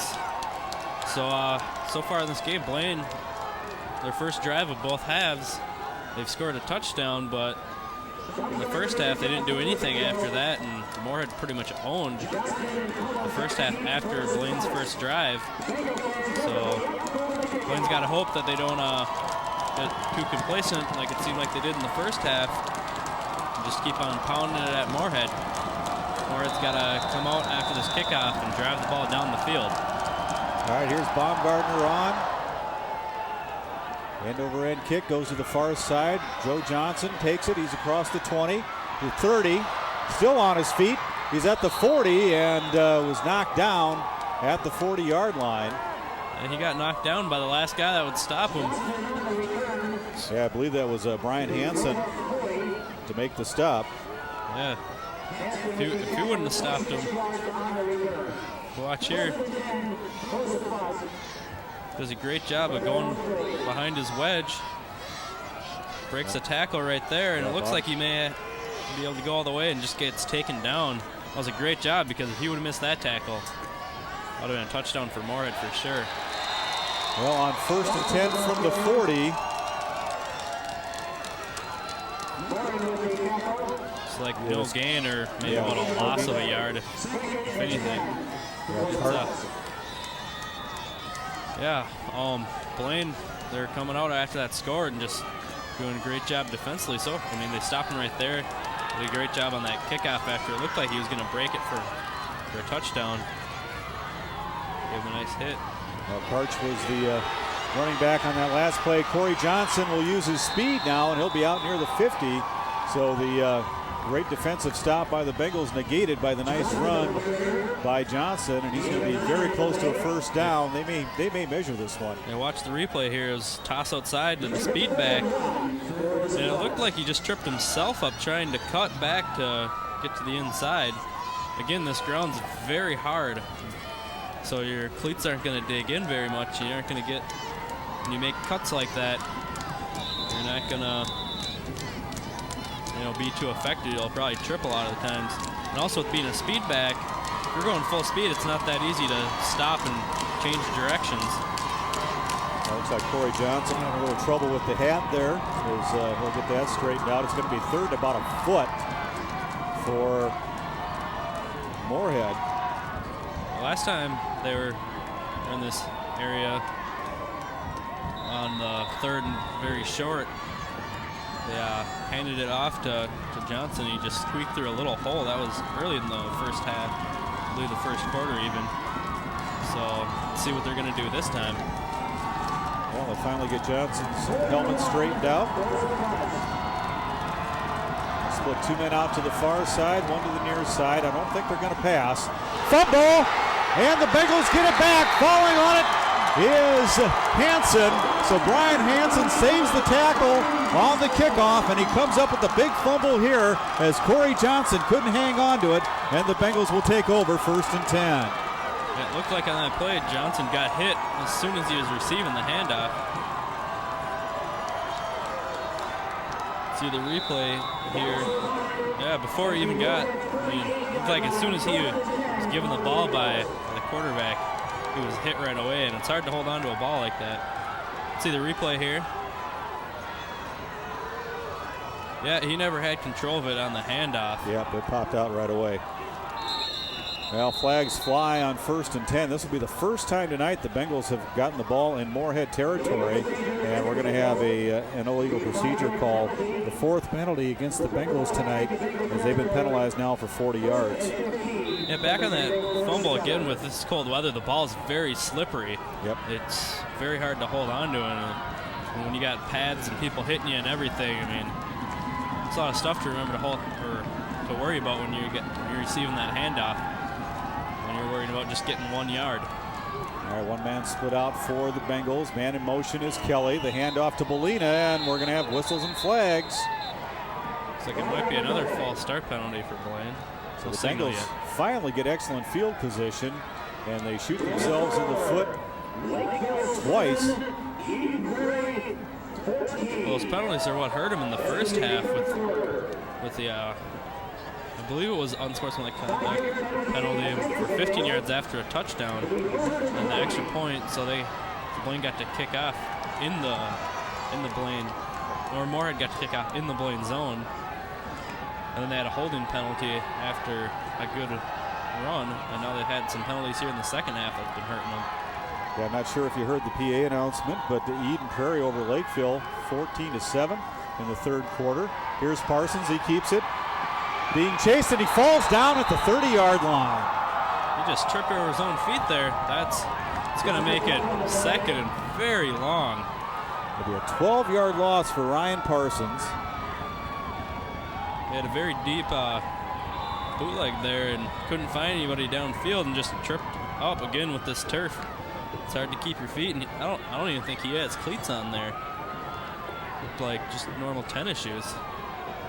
It's a possibility. I see a lot of white shoes out there, so a lot of these players may be wearing their basketball shoes tonight on this frozen field.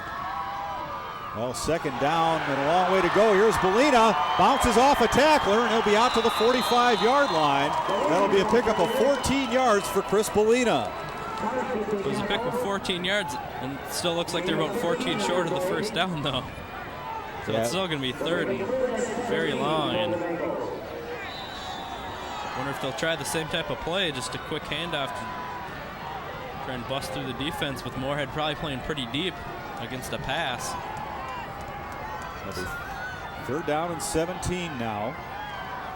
Again, Moorhead, this season, their Achilles heel on defense has been the deep pass. So, Blaine's yet to complete a pass. This would be a great time to do it. Well, this time will be Parsons. He breaks through, and he's gone to the sideline. Touchdown, Bengals. It'll be a 48-yard touchdown run. Geez, Parson, he's been a one-man wrecking crew for Blaine. He had a great fake on there.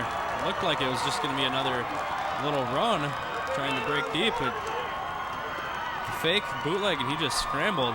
I didn't think anybody in Moorhead knew he had the football until he was about 20 yards downfield.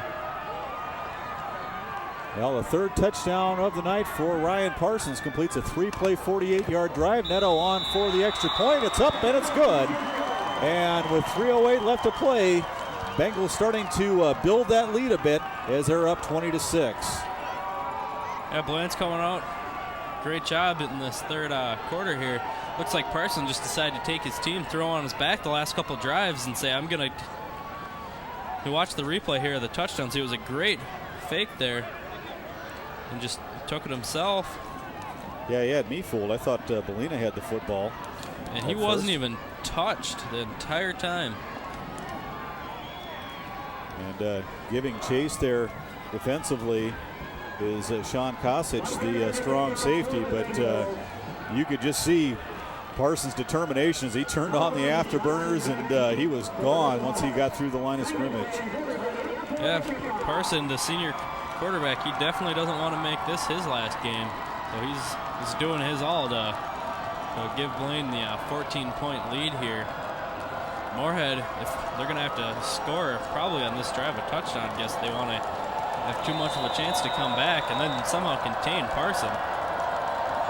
Here's Baumgartner's kick. It's going to be a low squibber taken by one of the up men and being pushed ahead to the 38-yard line. Nice return there by Scott Johnson as he'll set up the Spuds once again in pretty decent field position. They'll have it at the 38. Again, Parson, that's his third touchdown. When he scored the one in the first quarter on their first drive, Moorhead did a good job of containing him after that, keeping him inside the pocket, not letting him scramble or do keepers, but they haven't done a job of that here in the second half and third quarter here. 3 minutes left. They'll split one man out to the far side, but the handoff to Karch. Karch across the 40.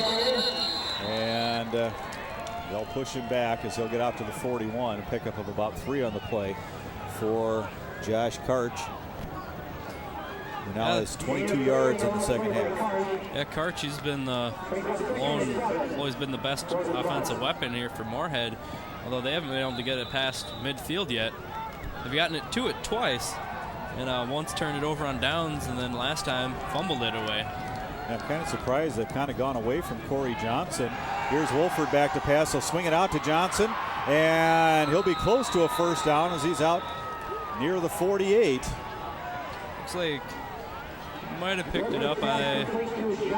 All depends upon where this. And he does pick up the first down. So here's a replay. He saw the catch, and he tried to break that tackle, but he just drove him out of bounds. So we got 1st and 10 here. At the Moorhead 49, let's see if they can get it past midfield. Like I said, they haven't done it yet this half.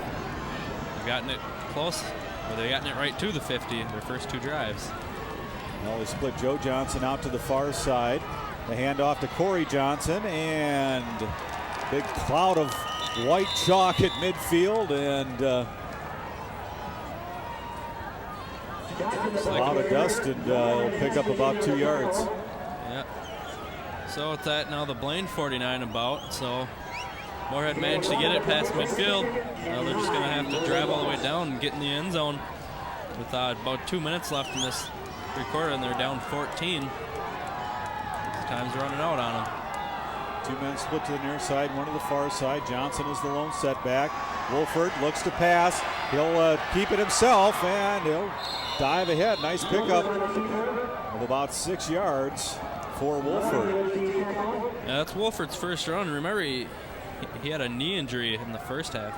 Here's a replay. Drop back to pass. I don't know if it was designed to be a keeper. It looked like he didn't give himself much time to throw that ball. Yeah, that may have been a quarterback draw, as he tucked it under quickly. But Wolford, he doesn't exactly seem to be the same type of scrambling or running quarterback as Parson is. Over on the season, he had 19 runs for 76 yards. And this time they'll hand it off, and Karch will push ahead for the first down. He'll pick up 5 yards on the play. In this game, it seems like Parsons picked up more yards running than Wolford had all season. So yeah, like I said, Wolford, he's not much of a running quarterback. They normally rely on the junior Corey Johnson. I'm sure they're looking forward to having him back next year. He's pretty impressive so far in the early parts of this game, but they've gone away from him. Yeah, Parsons so far in the football game, 98 yards, so he's getting close. Wolford rushed for, for 76 yards, yeah, so he's outrun Wolford's entire season here just in this game. Wolford also had 5 TDs on the season, and Parson already has 3, so. Yep. We'll have a false start this time on Moorhead. It's like they're trying to be a little too quick there off the ball, but it definitely seems like that the Moorhead with them, a lot of their guys playing both ways, they seem to be getting tired, both on offense and on defense. Mainly it's the linemen that have been playing both ways, and a couple of the other players. Yeah, Dustin Martin plays on both sides, Jed Donkey, I believe Chris Peterson as well. Nope, just those two on the front line. And here's Corey Johnson. Johnson with another nice hole, and he'll be down to the 35. He'll pick up about 4 yards on the play. He picked up about 10. 9 yards on the play. That's right. Forgot about the penalty there. Yeah, that was a pretty nice pickup for after that penalty. So it's going to be about 2nd and 6. Yeah, as soon as I said 4, I realized yeah, forgot about the penalty there. But and that will end the third quarter of play. Is this one going quickly with both teams keeping the ball primarily on the ground. There you see the score. The Bengals increasing their lead as they pick up two touchdowns in the third quarter, and they're on top by a score of 20-6 as we move to the fourth quarter. But Matt, the Spuds moving the football pretty well on the Bengals right now on this drive. Yeah, they're doing a great job of running, but I mean, with only 1 quarter left, I think they're going to have to start going to the air. They've been somewhat successful, more successful than the Bengals have, so I think they're going to have to start going to the air so they don't take up as much time here. But But again, I mean, they've thrown quite a number of interceptions, you know, in comparison to on the season that the Bengals have. And the Bengals, I believe, they have intercepted the ball 18 times on the season. So yeah, they have a phenomenal turnover ratio, 26-6. And here's Karch once again as he gets down to the 31-yard line. He'll gain about 5 yards on the play, but that's one thing that the Bengals have just been fantastic at is creating turnovers, and Brian Baumgartner and Tony Kunze all season long have been picking off balls along with Steve Moore. Yeah, right now the turnover ratio is 1-1. Yep. 3rd down and 2. Karch dives ahead. Great second effort. Should get him the first down as he's inside the 30 to the 28, a gain of 3. Yeah, Karch got stood up there and then just spun off the tackler to pick up an extra yard or two. But one note with the Blaine interceptions is they have one every game, so that normally means they're winning late in the game, which means the other team has to pass a lot. Yep. So that gives more opportunities for the interceptions. Where Blaine, they run at the end of the game, so not as many opportunities to intercept it. Well, here's a handoff to Gahan, and he'll be in for the touchdown. Andrew Gahan, with only his 3rd carry of the night, will run it in from 28 yards out. That was a great set of play. It looked like he came off from the wing there, just a little bit of a trap, and he went through relatively untouched. So that's a big play for Moorhead. Yeah, good see they've had kicking problems so far this game. Missed an extra point and a field goal. This one's blocked. Yeah, Tony Kunze getting in there along with Brian Hansen, and Hansen's been a demon on special teams tonight, along with Tony Kunze, and they just stuffed that one right back into Oliver's face, and that will at least keep it an 8-point game. If you saw right there, a Moorhead player did catch it and land in the end zone, but since if you watch the replay here, clean block right there. And number 1 for Moorhead, he just Willie Roller. But Hansen with another great job here. We'll get another look at it as Kunze comes in. And yeah, got by Kunze, but Hansen was there to make the block as 2 players had the opportunity. Yeah, with Willie Roller, he caught it and landed in the end zone, but since it was past the line of scrimmage, it has to be touched by a Blaine player for it to be a live ball. So, well, the drive for the Spuds, extra point or no, goes 8 plays, 62 yards. And here's Oliver set to kick it away for the Spuds, another squibber. They actually brought Steve Moore up into the up position. And here's a great opportunity for Eric Allman. Allman breaks away from the pile, but he'll be chased down. Making the stop for Moorhead is Mike Hagan. And the Bengals there kind of, with a little bit of trickery, moved Allman and Moore up into the middle of the field. And Allman came away with it and had a nice return to the 46. Yeah, Moorhead just must not have noticed that they were moved up, because their previous kicks they had squib kicked. It was a good call bringing up the return man. So Moorhead, they're going to have to get a stop here pretty quickly if they want to try and tie it up. Now Allman will be split out to the far side, split backs, handoff. Nope, check that, fake the handoff. Parsons still on his feet, breaks free. Second and third effort by Ryan Parsons gets him out to the 49-yard line. A lot of work, but he got positive yardage out of it. Yeah, it looked like Moorhead had him wrapped up pretty well, and they just can't seem to tackle that guy tonight. He's broken quite a few long runs and at least made quite a few no gains or losses into at least a yard or two. I'll split Allman out to the near side. The lone setback will be Belina. In motion comes Moore. They'll give to Moore. Moore's wrapped up by the defense. Is breaking through the line was Andrew Fjeld. the left end. Yeah, that was a great job busting through the line and taking him down. So it's going to be 3rd and 10, and I think Moorhead's worst nightmare, Parsons, going to have to do something with the ball here, and they haven't been able to stop him in this half. Well, they'll split Rutgers out to the far side, Allman to the near side. Steve Moore will also split out to the far side as well. Belina will be the lone setback.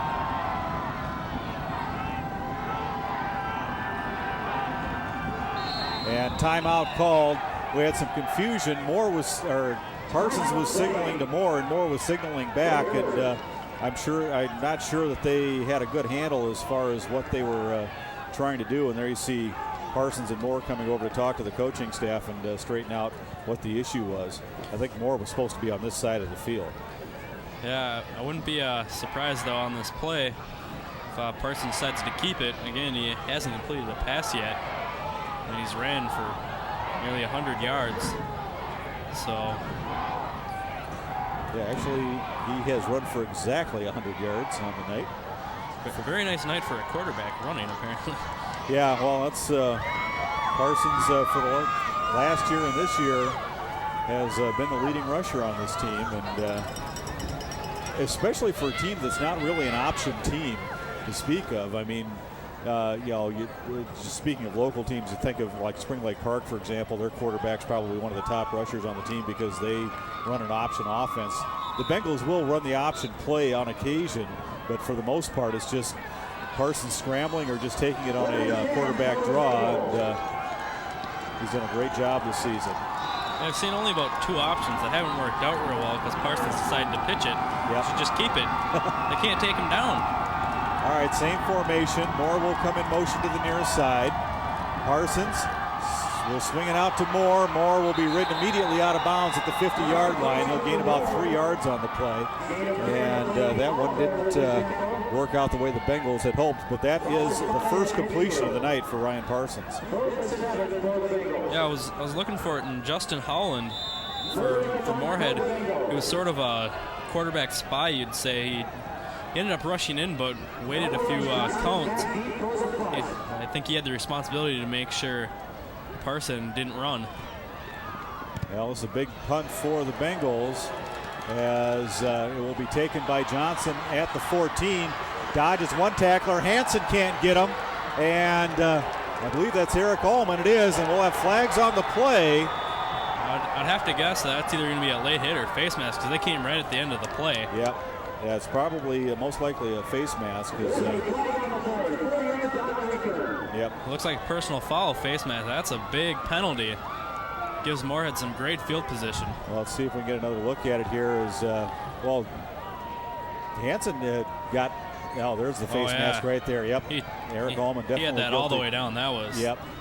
You can hurt somebody doing that. So, a huge penalty against the Bengals. That's their 6th penalty of the night. 60 yards of penalties for the Bengals, and we'll set the Spuds up at the 35. Yeah, the penalties have really hurt Blaine. If Blaine doesn't hold on to win this game, I definitely have to say it's the penalties that's really hurt them. So again, the turnovers are even 1-1. They had that big turnover on the punt. Well, this handoff will go to Karch, and Karch out to the 39. He'll gain 4 yards on the play. Well, the points off the turnovers, Blaine has the advantage. They got a touchdown, so 7 points off their turnover. Yep. In the third quarter, where Moorhead couldn't do anything with it at the end of the half. They missed a field goal. So 2nd down and 6. The handoff, I believe, again to Karch. It was. And he'll be out to the 45, and he may have enough for a first down. They may have to measure this one. Well, they're just going to signal first down. So it'll be a 6-yard pickup and a first down for the Spuds. Yeah, Moorhead, the last two drives here, and so far on this one, they're doing a nice job running again. That's what they've been doing pretty good so far this game. It's been working. Again, they did complete some passes in the first half for about 50 yards. Yeah, but 5 of 11. And the handoff this time to Johnson. He fumbles it again. The ball loose, and actually on the fumble, they're going to gain an extra 3 or 4 yards. I wouldn't advise running that play again, though. You don't want to throw the ball on the ground to pick up a few more yards, though. No, definitely not. So it'll be a 7-yard pickup for Johnson. Oh, if you're watching the replay, helmet right on the ball. I don't know if anybody could hold on to that one. And, that was the helmet right on the nose of the ball. A heads-up play by Nick Fee to cover that one up. Here's Karch. He'll be tripped up. Looks like he's going to be short of the first down as they'll gain about 2 on the play. That's Johnson's second fumble. Although again on that one, like I said, I don't know who could have held on to that one. Yeah, and I don't know how much you can fault him on that first one, as it kind of came on the exchange from the quarterback. So yeah, normally exchanges those are normally on the quarterback. You know, they need to get that ball right into the gut of the running back. Well, that's good to see. Joe Vanstrom, offensive tackle for the Bengals, getting the crowd into it to cheer on their defense, and a great stop. And it's going to be close. It's going to be close because on the play, as making the stop for the Bengals was John Krecklow, but he threw the running back forward as he tackled him. You can watch the replay here. The little man Johnson, he got caught behind the backfield, but to bring him down, they had to throw him forward for about a yard, it looked like. Check that was Dustin Cromie. I thought I saw an 88, but it's actually 98 Cromie with the stop, but yeah. And they're going to measure here. Either way, if it's fourth down, you know Moorhead's got to go for it. Yep. So they're in Blaine territory on the 45. And it looks like it's going to be very close if it's not a first down. Well, it depends on which way they lean the stick. They're going to be about 2 inches short, but again, last time they were here, they tried to hand it to Johnson, and he fumbled it. Yep. As I was just going to say, anything can happen on that play, so I think one thing we'll probably be seeing is probably Karst, that he's been working for Moorhead this half. Just pounding up the middle. They only need a couple of inches. Well, the Bengal crowd exalting their defense to make the big stop here.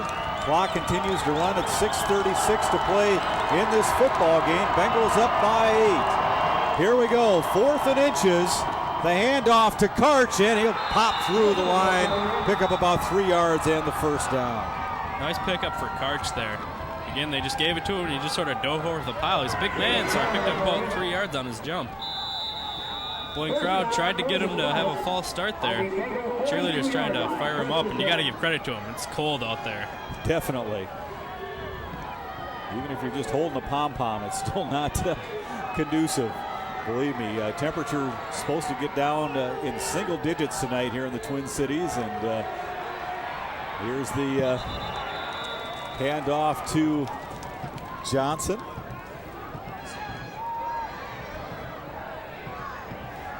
And here we'll get another look at it. And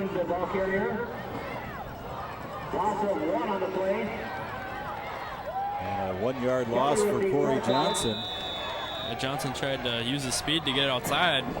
They looked like they went to the short side there. Didn't have as much area to pick up some speed to get to the corner. Actually, it does look like after they spotted it that he got back to the line of scrimmage. So 2nd down and 10. One man split to the near side. That's Joe Johnson. Give it to Gahan, and his last play was the touchdown run. This time will be stacked up at the line of scrimmage, maybe gained a yard. Yeah, it looked like they ran the same play that they ran on the touchdown. Yep. And that time it didn't work. Well, there again, that's the sign of a good football team. They make the adjustments, and you may get away with it once, but you won't get away with it twice. So, looks like it's going to be a pass here for Moorhead. And they're much more successful than Blaine has been on the pass.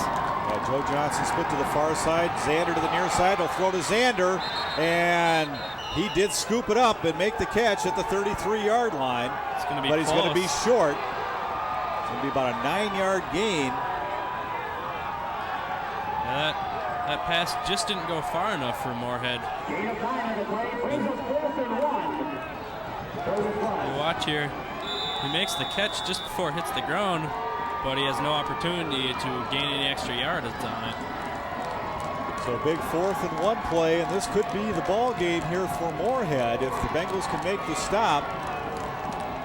Well, they'll have the opportunity to run out the clock as we're down to 4:44 left to play. If I was Moorhead here, I would think about running a fake to Karch and bootleg for Wolford. He had that one somewhat successful run, and Karch has been pounding it. And whistles and flags. Let's see who jumped when. Delay of game will be the call, and that is huge. So that's going to make it probably a throw for Moorhead. And if they would have let that play go, it looked like Karch, who received the handoff, would have had the first down just by the time they blew the whistles for the dead ball. So Steve Conley comes out, and looks like Moorhead's going to call a timeout. I was wondering how he was walking out on the field that far without a timeout. He came out and started talking to his quarterback, and they just started wandering toward the huddle before they finally called the timeout. And with 4:21 left to go, it's a wise move by Steve Conley and the Moorhead Spuds as they have a very important play to deal with here on 4th and 5. Yeah, I'd have to say it's one of the most important plays of the season, because if they don't get it, that might be the end of it for Moorhead. Because the way Blaine had been moving the football, although they were stopped their last drive, I believe they got one first down, but they've been moving it pretty successful and running it well, and that would run the clock down to almost nothing. Again, Moorhead, if they would get the ball back, if they don't make it here, they won't have much time. And on the season, they haven't been a very successful passing team. But so far this game, they have been. Look for a pass here. Well, they scored a pass along. Lakeville with a bit of an upset as they knock off Eden Prairie for the second time this year, winning that one 21-14. So the Lakeville Panthers will move on. Here's Wolford looking downfield and picked off. Brian Baumgartner, I believe that's his 7th interception of the year, and that should put the game away for the Bengals as he returns it to the 42-yard line. Yeah, you could see that throw coming from a mile away. I mean, I saw he was going to jump that pass. It was pretty well telegraphed. Looks like he watched the replay here. He was staring his man down the whole time, throwing on the run. And actually, Kunze had an opportunity for that one as well, but Baumgartner comes up with the big interception, and the Bengals will get it back with 4:12 left to play. They'll have it at their own 43-yard line. So looks like Moorhead, they're going to have to stop him here. Yeah, they this can one go 3-0. This one ain't over yet. The Bengals are going to have to pick up a couple of first downs, and we have flags on the play and another penalty, the 7th penalty for 65 yards against the Bengals. Yeah, the ball carriers for Blaine, they better be sure that they got two hands on that ball at all times, because you know Moorhead, they're going to be going after it. Exactly. Because they have nothing else to lose. Well, regardless of the results of this game, the Bengals will bid farewell to Bengal Stadium after tonight's game, and if they win, they move on to the Metrodome next weekend as they will play in the Saturday night game. That's got to make either of these teams happy, not have to play outdoors anymore. And the handoff to Moore. Moore in a crowd, and he'll try to drive the pile forward. He'll pick up a couple of yards on the play as he's out to the 40. If you notice on the play right there, Moorhead again, the first guy to the ball carrier went right after the ball. He was trying to strip it. It looked like he almost did. That ball looked like it was about to pop out, but he held on to it. Well, Steve Moore has done a great job hanging on to the football this season, and I think that's one of the reasons they are giving it to him here. Allman will split out to the near side. Split backs will be Bellina and Moore. In motion goes Kelly. The handoff to Chris Bellina. No, check that. It'll be Ryan Parsons. Parsons runs out of bounds. And should have just went down. Yep, he'll pick up 5 yards, but he's trying to get to the corner there with a couple of good stiff arms, breaking tackles. But it looks like when he knew he was going to go out of bounds, he should have just fell down.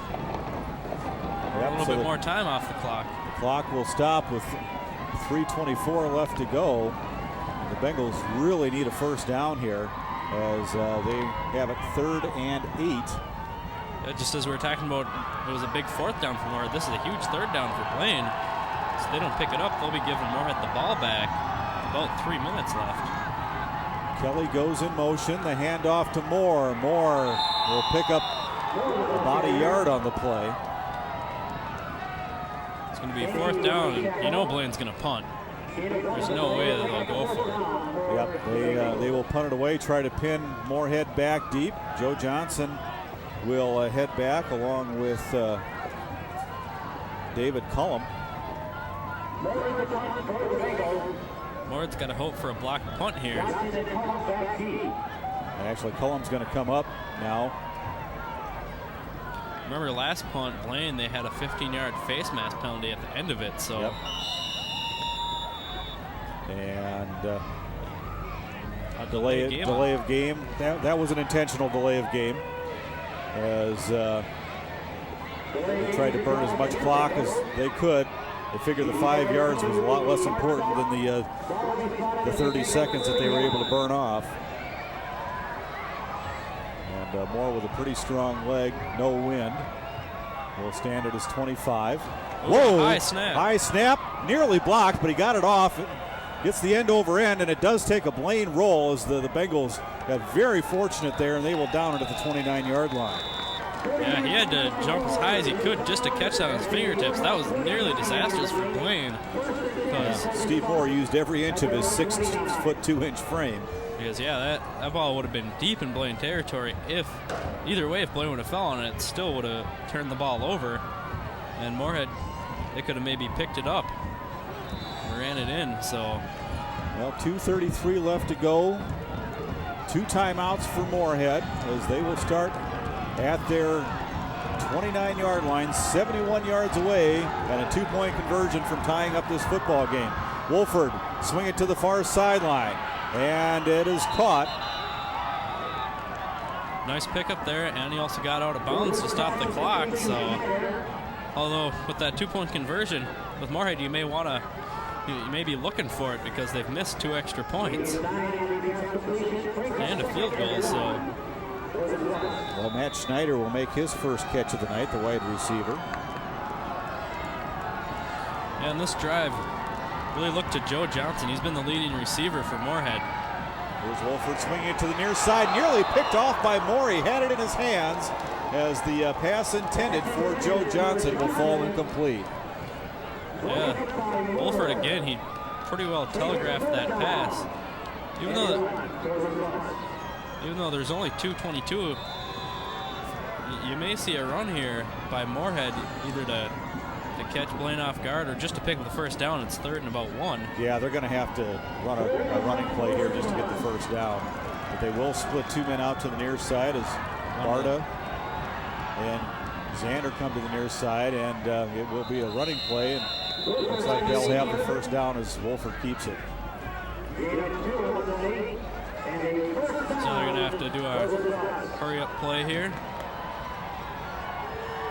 They probably had 2 plays called in that huddle for after the sneak there. Well, 2 men split to the near side, 1 to the far side. Karch is the lone setback.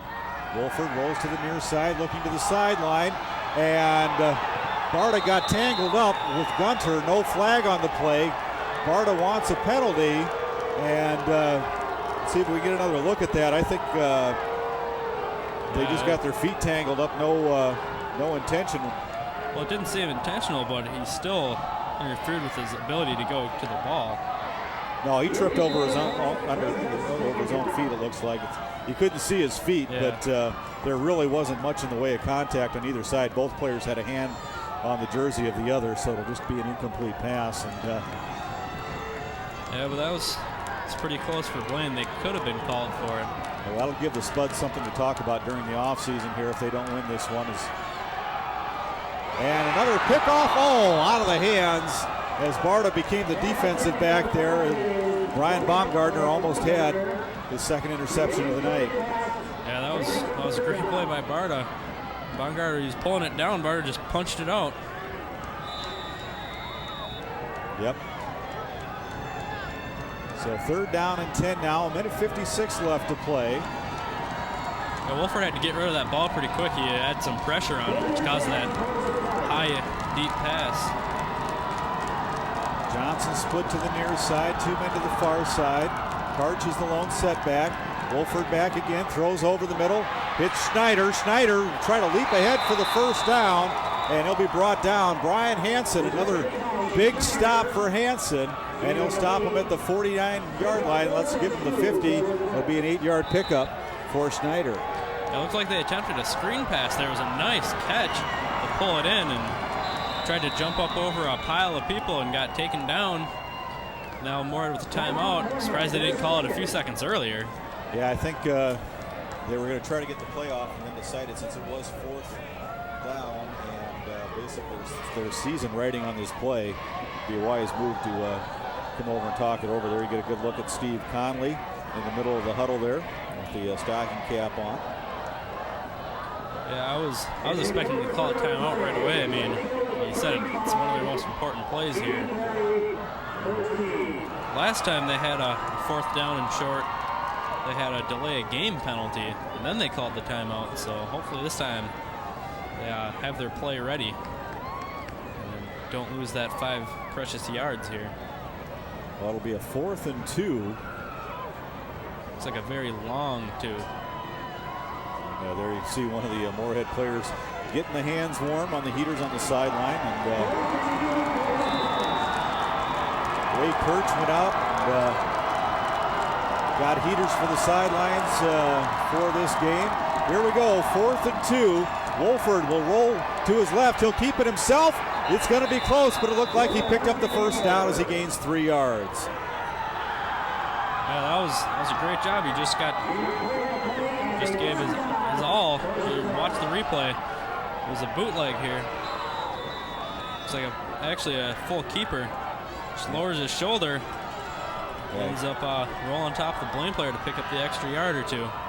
Great play. Hurry up offense. Wolford back to pass over the middle and intended for Johnson. Steve Moore there on the defense and will fall incomplete once again. We got a minute 10 left, and it was a pass over the middle that the receiver just couldn't get to. Yeah, actually almost looked like Moore had a better opportunity at that one. Johnson will split to the near side, 2 men out to the far side. Karch once again the lone setback. Here's Wolford looking to the sideline. The catch made as Xander steps out of bounds at the 38-yard line. Gain of about 9 yards on the play. Yeah, they only used up 5 seconds on that play too. It's like those quick out passes have been the most successful ones. Anytime that they've had to wait for a guy to get deep, hasn't been too good for him. So look for a few more of those if they can keep on hitting them, only taking 5-6 seconds off the clock every time. And 3rd and 2 from the 38. Wolford looking to the near side. It's caught once again by Xander. Xander's inside the 30 to the 29-yard line. It was a nice slant pass there. Pickup. You know, again, they probably called two plays in the huddle because with the 1st down, the clock stops when they move the chains. They spike the ball. They spike it. Stop the clock at 54.3 seconds left. They're inside the 30. Looks like Moorhead probably going to keep on trying to go for those quick passes because that's what's been successful here. Again, with the out and then the slant.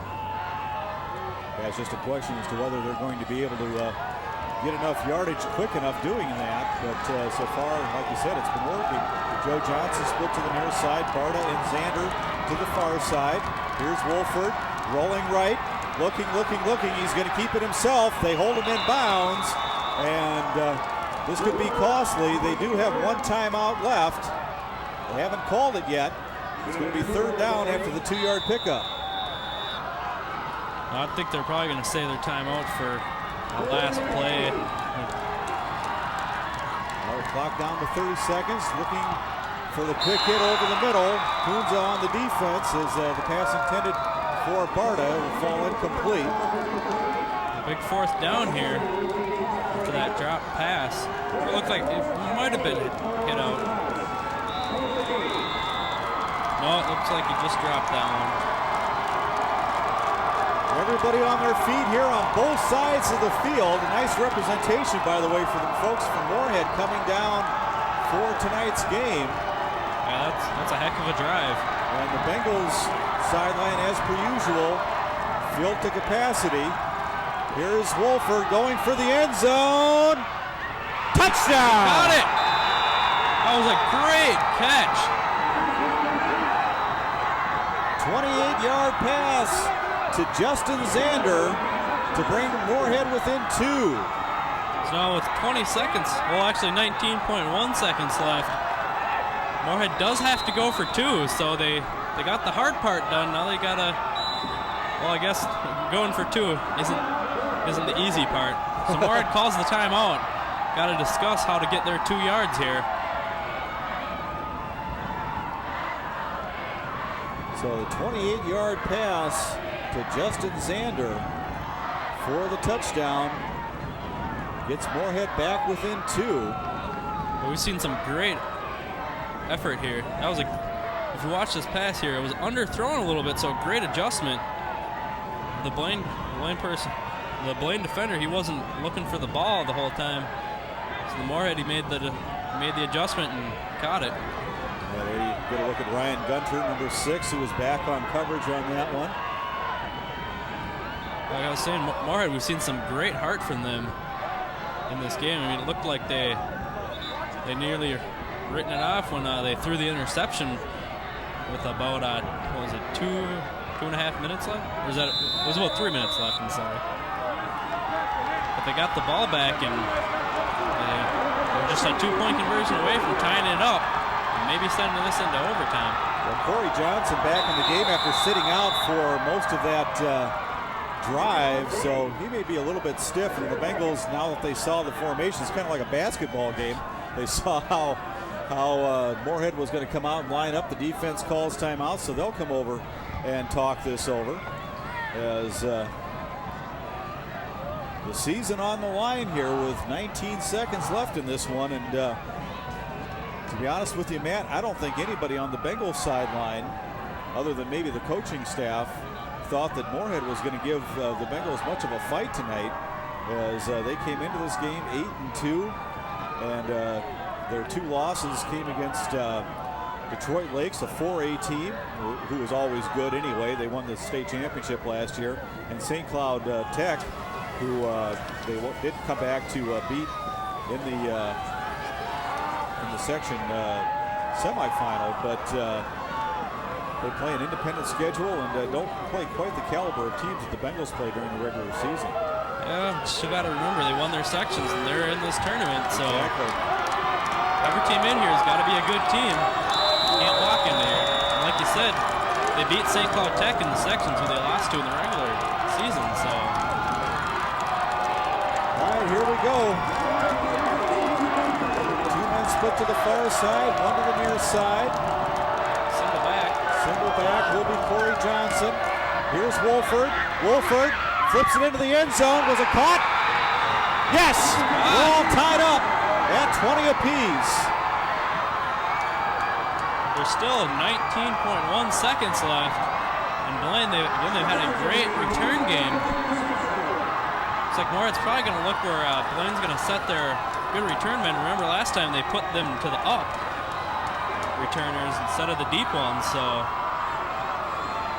this isn't quite into overtime yet. Well, the drive goes 71 yards in 14 plays, and we are all knotted up at 20 apiece. Looking at a possibility of overtime. I don't think the Bengals are going to take a big risk here. Yeah, you don't want to get the ball and then go for a deep pass and have it intercepted and you run it back. But again, the way Parson, he's been scrambling or running the ball, you never know what he might do with it. Exactly. He's broken about all his touchdowns have been pretty broken, deep runs. Well, they'll put Ullman and Moore up at the 30-yard line. And then back deep will be A.J. Kelly, who's been returning kickoffs all year. It'll be taken by Ullman at the 25.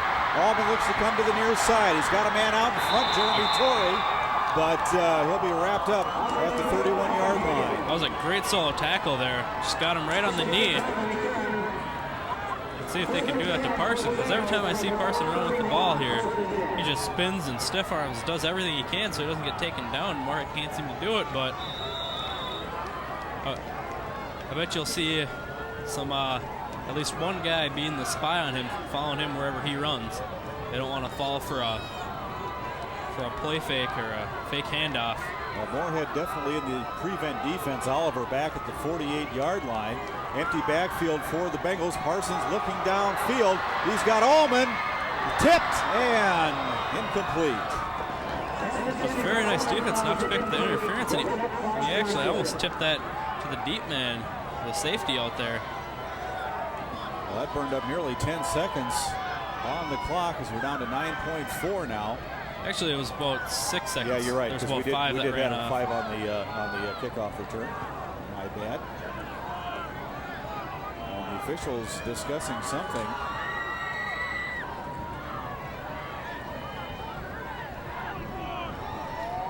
Can't quite tell what they're. Oh, Oh, a false start penalty. my goodness, that flag came late. Wonder if they'll add any time, unless that was a procedure penalty, not false start. It may have been a motion. Yeah, it could have been too many men in motion. Well, they'll have one back in the backfield. That'll be Belina. Parsons back to pass. Rolls to the right side, downfield for Rutgers. It's picked off by Cullum. Let's see what he can do with it. Time has expired. He's still on his feet. Still on his feet. And he'll finally be brought down at the 40-yard line. Yeah, great job returning. Looked like right near the end he was looking for a pitch. But it was a good thing he didn't, because you don't want Blaine to maybe pick a fumbled ball up. Although if it would have been fumbled and they fell on it, it would have been dead there. Yep. It's one thing in high school is if you land on the ground, whether you're touched or not, you're still down. Well, here we'll get another look at it. It's a nice interception there, and he's got a few blockers for him.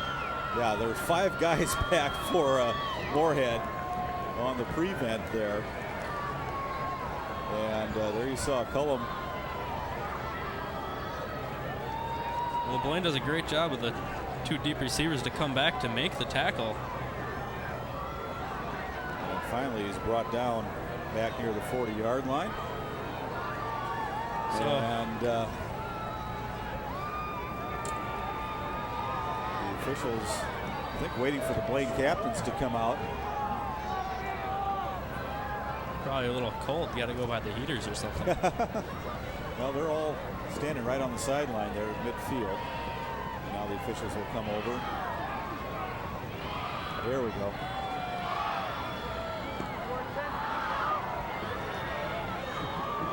As there you see the captains for the Bengals: Brad Dahlman, Steve Moore, Ryan Parsons, Brian Baumgartner, and Derek Kelly. Parsons still doesn't want to let go of that football.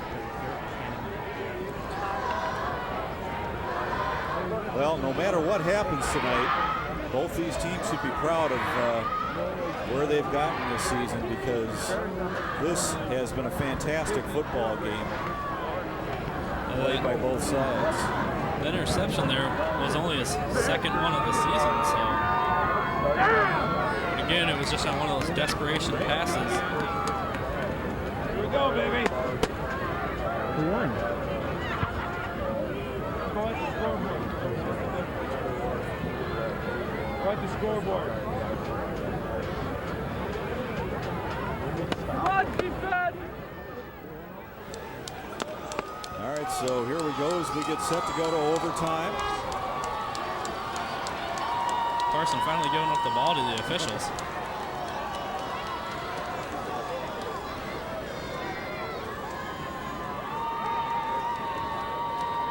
See who gets it first.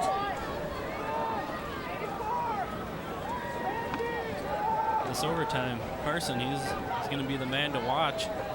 He scored all the touchdowns for Blaine. He finishes up regulation with 105 yards on 12 carries and 3 touchdowns. Not much of a passing night, though. 1 of 6 for 3 yards and an interception. Bengals will start on offense. And we'll take it down to the left end of the field. South end, whichever you want to call it. Actually, that would be the east end. My apologies. Been doing games here for how many years? I'd have to say if Blaine wins this game, Carson's probably their player of the game. He'll get the game ball. And if Moorhead wins it, I'd definitely have to say that it'd probably be Wolford getting it with him driving his team and getting that big touchdown pass. Yeah, and also playing on that twisted knee. Yep. Earlier, he didn't seem to be bothering too much, but you never know. I mean.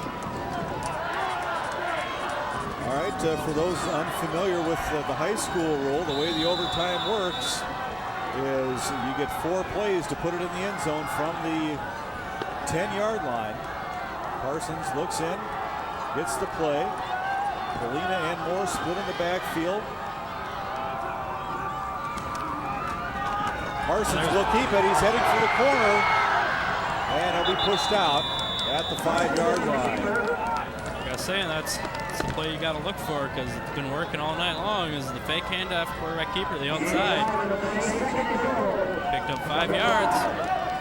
Might see it again here in these last 3. Let's see the replay here. Gets outside, but Moorhead had it planned out.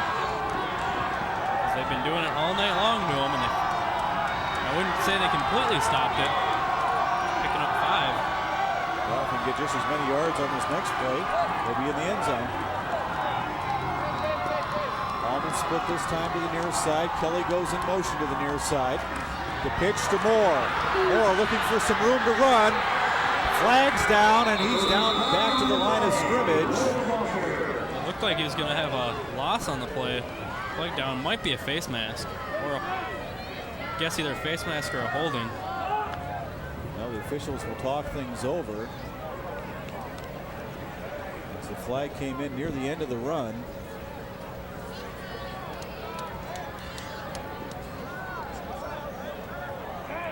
Face mask the call against the Moorhead Spuds.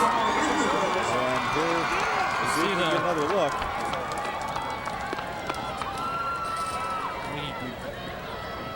Can't quite see the face mask. It was. I think it must have come before this portion of the run here. Well, let's see. Yeah, the flag was thrown before that, so it will go half the distance to the goal down to the 4-yard line. That's really big because they don't lose a down on that. Exactly. So second down from the 3. Because they had them stopped with no gain, but with the face mask, they get a couple of yards and an extra down. Kelly in motion to the near side. The give to Moore. Moore dives ahead, and he'll be down to the 1. So he just tried to power it in there, but they still got 2 more downs to punch it in. So the penalties which hurt Blaine in the beginning of the game, well, actually throughout the entire game until overtime here has helped them out a little bit. They still got to get that yard. 3rd down from the 1. Look for Parsons to keep it. He does. Is he in? I don't think he looks got like in. He's going to be stopped a foot short. He dove and just didn't get it in. Well, he almost got to go on the quarterback sneak here, as they're about a foot shy. Here we'll get another look as he fakes the handoff to Polina. Tries to get to the outside, and there to make the stop. I believe that was Aaron Fjeld.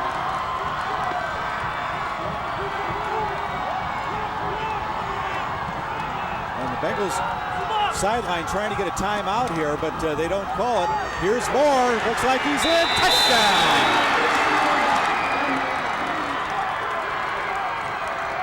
Oh, Allman, he's coming up a little limp there. He's limping off the field pretty quick, though. Now the question is, do you go for 2?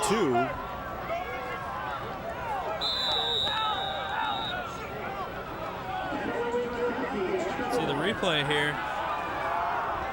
Well, you can just see the end of it when he just gets in there. Kick is up, and it's good. And Doug Netto does what he was set up to do. And there you see Eric Allman hobbling on the sideline. And hopefully he will be able to sit down and not have to worry about anything until next Saturday. Yeah, it looked like when I saw him coming off the field that it was sort of a hamstring type cramp. I'm just trying to walk it off, you know, stretch it out. This cold weather cramps be pretty common. So, yeah, they got to hope that he won't have to go back out on the field. All right, now Moorhead will get their opportunity here from the 10-yard line. 4 plays to make it to the end zone. One thing you got to think about those, if Moorhead gets in the end zone, will they try and kick the extra point? They haven't made one yet. That's true. They'll go with the eye backfield. Joe Johnson split to the far side. The handoff to Corey Johnson, and Johnson stacked up after about a 2-yard gain. In this situation, with only needing 10 yards, I'd give it to Karch. He's been pounding it for a good 3 or 4 yards every carry.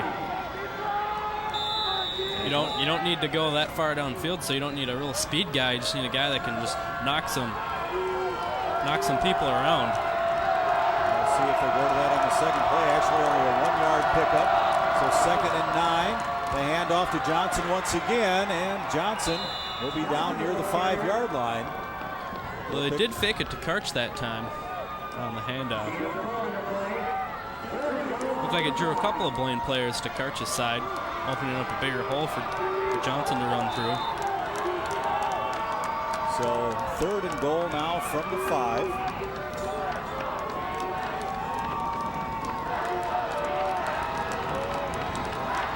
That'll be interesting to see. As now Karch the lone setback. They'll split 2 men out to the near side, 1 to the far side. They give to Karch, and Karch is stacked up shy of the goal line as he'll be down near the 2. He got tripped up right at the line of scrimmage, and they just got a hold of his foot. If he wouldn't have, I think he would have got in. Yeah, it looked like he had the blocking. But they just got a hold of his foot, causing him to slip up. And we'll have a timeout called by the Bengals as they will talk things over defensively. This is a huge down again. Moorhead's had quite a few of those huge downs. So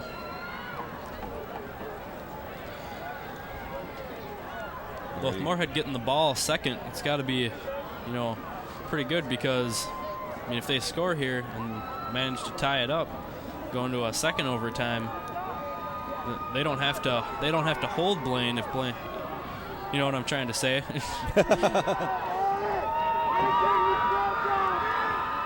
Where if they manage to get a lead in an overtime, they don't have to hold Blaine, where Blaine has to hold Moorhead. Yep. That's what I was trying to get to.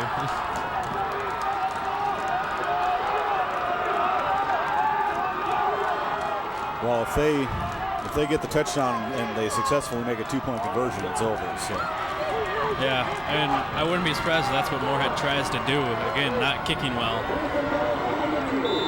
I mean, kickers already got to be rules. Although they are practicing the long snaps over on the Moorhead sideline. So. All right, here we go. 4th down from the 2. Man in motion to give to Karch. And he's in. I said, in those couple of yards, you just give it to your big fullback and just plow it through. Josh Karch on the season, he had 102 rushes for 840 yards, an average of 8.2 yards per rush, 13 TDs. See the replay here. Just hands it to Karch, just follows his blockers right on through. Doesn't even get barely gets touched till he gets in. Now it looks like Moorhead's trying to decide, do they kick the extra point or go for 2? Huddled up on the far side of the field. They're going to be in danger of running out of time here as they have to hustle to the line. Bengals crowd getting into it. And the Bengals call timeout. Yeah, because it looked like Moorhead was going to go for 2, and it didn't look like Bengals were ready for it. They had a guy standing right in front of the goalpost, it looked like. So it looks like Moorhead caught a break there with Blaine calling a timeout and not getting the penalty. Here we're going to look at the coaching staff talking things over for the Bengals. There's the guys in the truck there. Matt and Kenton, and with Bruce Chafee back there. So this is going to be the last play of the game. If Moorhead goes for 2, no matter what, they make it, they win. They don't make it, Blaine wins. So it's a big gamble here.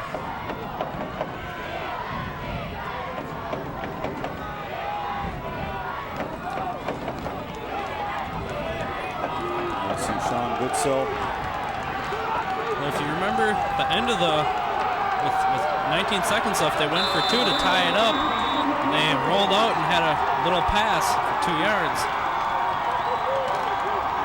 Although right here when it was 4th down and about 2, they gave it to Cart. So let's see what they do. They've got 2 men split to the far side. Fake the handoff, the throw over the middle. It's complete. The Bengals win, but there's a flag on the field. Oh, I think that might be pass interference. He hit him before that pass got to him. I'm not quite sure though. Let's check the call. Holding Bengals. On Bengals. That's huge. Because that only makes it 1 yard they have to get for the 2-point conversion. Let's see Watch the replay what here. Happened. Yeah, see, he had him held before that ball got hit by anybody. So I believe that was Andrew Geisen with the hold. That's a huge penalty. Not only have to go 1 yard, and they get another shot. In this situation, if I was Moorhead, I'd just put it on Karch's shoulders, let him carry them through. Well, Karch and Corey Johnson, and the Bengals will use their final timeout. My, oh my, oh my. Does it get any more dramatic than this? Yeah, this overtime's lasted longer than the first 3 quarters. Well, the Bengals thought they had him stopped, but a holding penalty in the defensive backfield. Yeah, I felt that was a very good call by the referees. I mean, he clearly had him wrapped up before that ball got tipped by anybody, or even through, I believe. So that was. And I'm not sure who that was on the penalty, if that was Geisen or the gentleman you see right in front of you there, Wygren. Because all I could see on the jersey was the big number 4. And we're going to look at part of our fine camera crew coming out to freeze their fingers off, trying to stay warm. Yeah. We're lucky. We're in a heated booth. Yes. Heated for the first time this season, by the way. Well, it needed it. Ray Kirch and the crew here at Blaine High School going all out. Here we go. And he's in. The Moorhead wins. And Moorhead wins, and they will move on. That's a huge upset for Moorhead. They came. It's about a 5-hour drive to come down here, and they upset Blaine, the favorite. Ranked, I believe, number 1 in the state. They're undefeated this season. It was a great showing by both teams, though. Incredible finish. Blaine thought they had it when they knocked down the pass on the 2-point conversion. The holding call.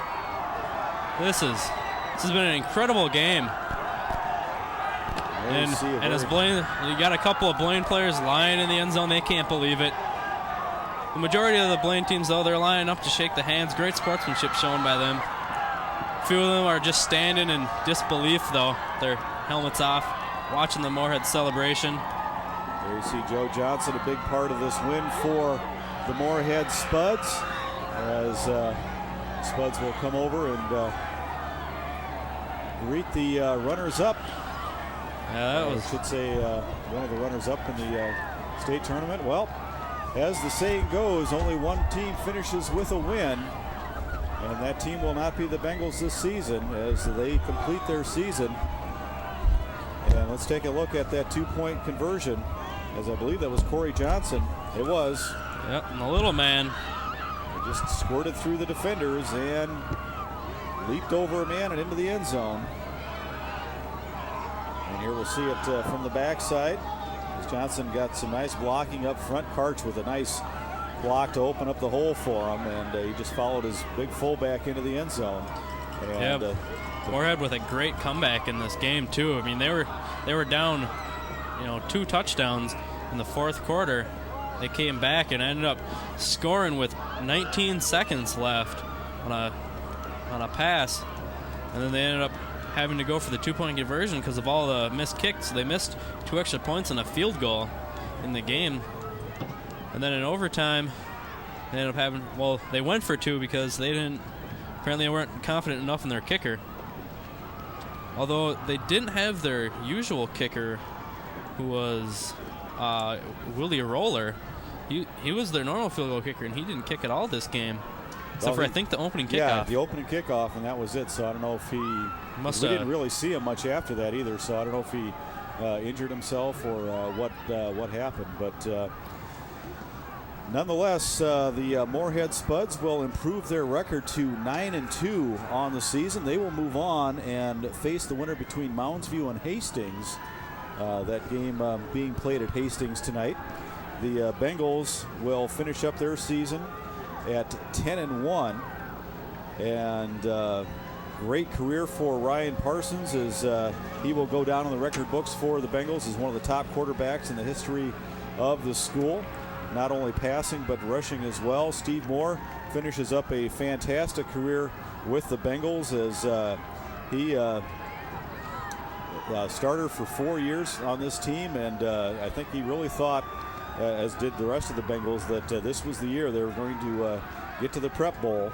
And also Chris Bellina, A.J. Kelly, Adam Ruckers, all having great seasons for the Bengals. Just kind of running off some of the seniors here. Derek Kelly, the defensive captain, Andrew Geisen, Tim Morin, and Brian Hansen, the linebackers.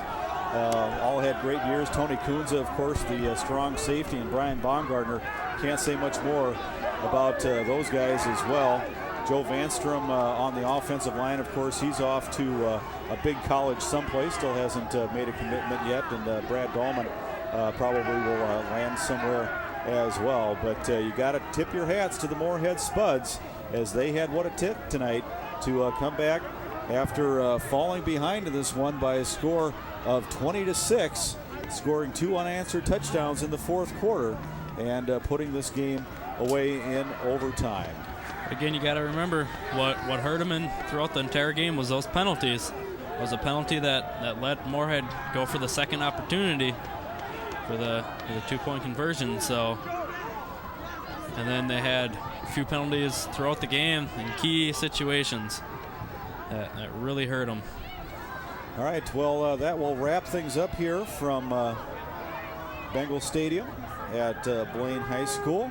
I'd like to thank all the people that made this year's football season possible. There were a lot of them involved, too many to mention right here, but you'll see their names on the credits as they scroll by here at the end.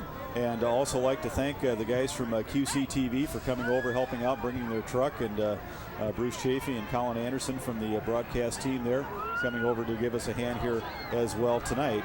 So a great year for the Bengals, falls short of their goal, and there you see the very happy coach of the Moorhead Spuds, Steve Connolly, as he's congratulated. And that'll wrap things up here from Blaine High School. Good night, everybody.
The Minnesota Media Archive is brought to you by North Metro TV. Your support helps make the archive possible. If you like this video, please consider a one-time donation.